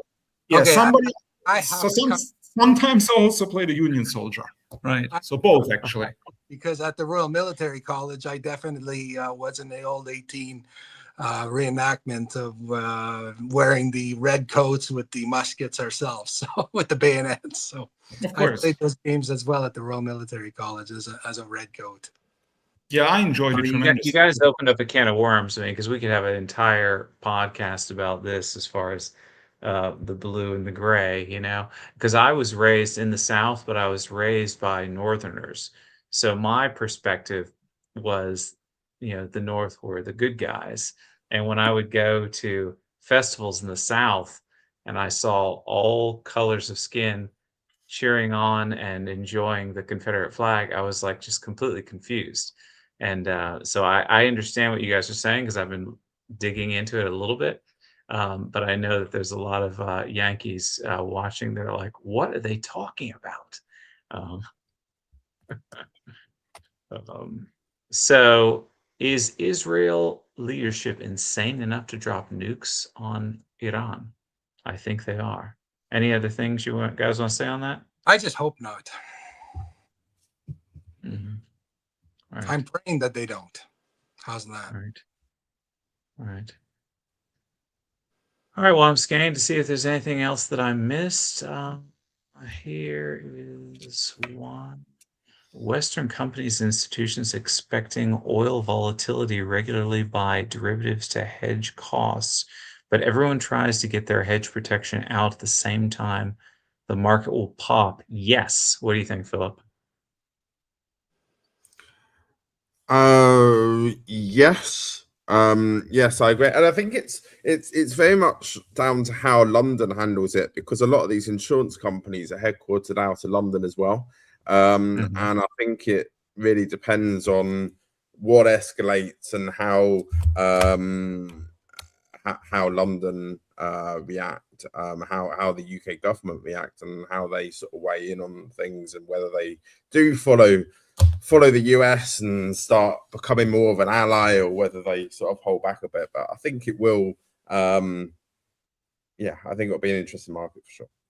I can only add to that its markets are impossible to predict, and it's recently, I think Donald Trump lifted sanctions temporarily on Russia for oil, as well as even Iran. So that's kind of factors makes it impossible to understand and betting on oil markets, in my opinion. And when the president can temporarily lift sanctions for 30 days against Russia just to let the market cools and has enough inventory, I mean, it's How much of Israel is authentic religious, or is it a clever front? So, what do you guys think? How Well, it seems to me are they that true believers or no? well, it seems to me they are true believers, at least a large percentage of the leadership, just based on the rhetoric and also based on the actions, because a lot of it is quite irrational. And difficult to understand. so I think, I think it's quite genuine, it seems to me, to a large extent. Of course, also the pragmatists in the government, of course, they're using it as a cover, but I think a lot of them are true believers. Because Bibi, it sounds like, is not a true believer. It's just power games. But I don't know. Yeah, I think it is a lot about power, and power corrupts religion for sure, and definitely that's a huge factor. You're right. Do we think Bibi is still walking the earth? Yeah, I think he's still alive. I don't believe that he's. Yeah, me too. There's a lot of propaganda right now, a lot of misinformation. So, Philip, a question from Luis. Philip, how can an American get political refugee status in Russia? Well, they come here, they surrender their passport, and they raise a case as to why they think they can't go back to their nation. Basically, there's a process. They come here. There's been a lot of cases recently, high-profile cases of people coming here under political asylum from the US. Tara Reid is a prime example of someone that has done that and got citizenship very recently. So, yes, if you think you have got a reason why you can sort of come here under asylum, then Russia will certainly welcome you in. So, a question here for me, it says, what countries will Israel attack with nukes? Samson directive. Well, I just saw a news flash today that they have hinted, I guess you could say, towards France, Italy, and Germany. I believe those were the three countries that they mentioned in regards to that. So this is what's on their mind. Did you guys hear that or no? I think Israel would venture to do a false flag attack in the United States before they would do a nuclear attack. I really think they would be motivated to do that first. Or it doesn't necessarily have to significantly only be in the United States, but definitely they would do a false flag attack before they would do nukes. Interesting. All right, I'm scrolling to see if there's any other questions that I should put on the screen. Why did Trump ask NATO to come to war with him? Well, I suppose because he realized that he wouldn't be able to do it himself, especially with the whole Strait of Hormuz debacle. I mean, that specifically is a problem that the United States, according to him, when he asked NATO to help, cannot do itself. And that's why he asked other nations to join, and all the other nations refused. And then he said that it doesn't matter. I think it was in the same speech when he actually said he needs help, and he said, no, we don't need any help. We can do it ourselves. America can do anything. And well, I know he gave the 48-hour ultimatum, yes, which means America cannot do it. Yes. I think it's to make sure that there is a NATO. I think he's doing it on purpose so that NATO rattles out its kinks and gets it together. Yeah, but they're not going to do it, I think. And well, Yeah, as we know, like he just gave the ultimatum to Iran, like if you don't open the Strait of Hormuz in the next 48 hours, we'll target all the energy in Iran. So we'll see Wow. what happens Yeah, I tomorrow. guess one question might be, does he need NATO at all physically, or does he just need them for international political support to say, well, look, you know, these X amount of I countries are with understanding me? he does not like working in bilateral or multilateral institutional settings. He's unilateral person. Did Iran claim the missiles to Diego Garcia? Did you I hear don't know. about that, if they did or not? I only heard that there was trajectory of and maybe drones. I don't know, but I know that that was targeted, and I don't think it was successful. Okay. Yeah, because I believe the story was, wow, they were able to send But something so far. there is strategic targets in an actual World War III. You know, where Russia starts getting engaged in nuclear conflict, Diego Garcia is going to be, you know, a prime target.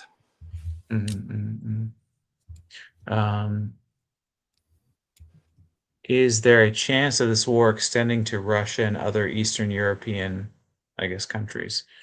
Well, I mean, I guess we would argue that it already is there. It is, yeah.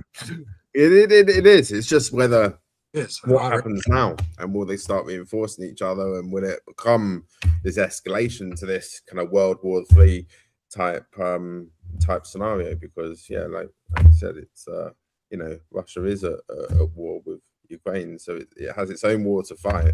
It's just how that intertwines with other wars going on. Right.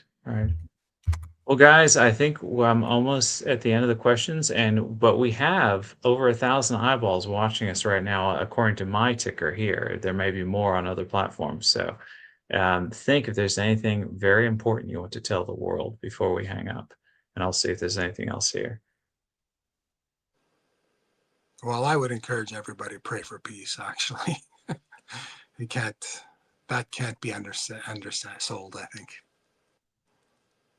Yeah, I concur, and I would say keep up the good work, because your work is invaluable in educating people about what's really going on in different parts of the world that they're not aware of, something that the mainstream often lies about, and people like you uncover. And basically you're telling people the truth, and you're not just telling people the truth, you're showing them the truth by traveling to different parts of Russia and Eastern Europe and talking to people. And you're revealing what's happening to a large audience. So I really hope your audience will grow and you will continue your work. And again, thank you very much for inviting me. I feel honored to be a part of it. Me too, Well, Joseph. thanks, Constantine. Yeah, I mean, my hope is to be a mixture of entertainment and information, because I feel like more people will pay attention if I can entertain them. So, not that I don't enjoy entertaining them. So what Constantine's referring to is, in case you guys don't know, I do a lot of street shows, and these are, you know, hopefully very entertaining. I think they are. You know, because I want people to see that these are real people living in other parts of the world. Well, I watched the one about Oktoberfest in Moscow yesterday, and I highly recommend it. That's a perfect example of one of your entertaining shows. Well, And thanks, man. I was gonna say, watching me and Joe eat hamburgers over Moscow is pretty entertaining as well. Yeah, and yeah, like the Oktoberfest one with Lisa, and you know, we've had a few fun collabs, haven't we, Joe, in the past? Yes. Philip, you were a good sport. You got to be the bad guy in my Oktoberfest video. All right, guys. Well, I've hit the end of the questions, and I appreciate all of you coming on, and Chris Halali as well. And maybe we can do this again in the future. I know that you guys have all been on my show before, and I want to, you know, us to all continue working together, and you know, definitely pray. And it's a terrible time, lots of loss of life, and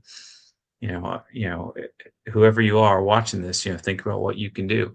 And like I said before, sharing is one cheap and easy thing you can do if you like our content. So, all right, gentlemen, thanks so much for coming on. Thank you. Thank you. All right.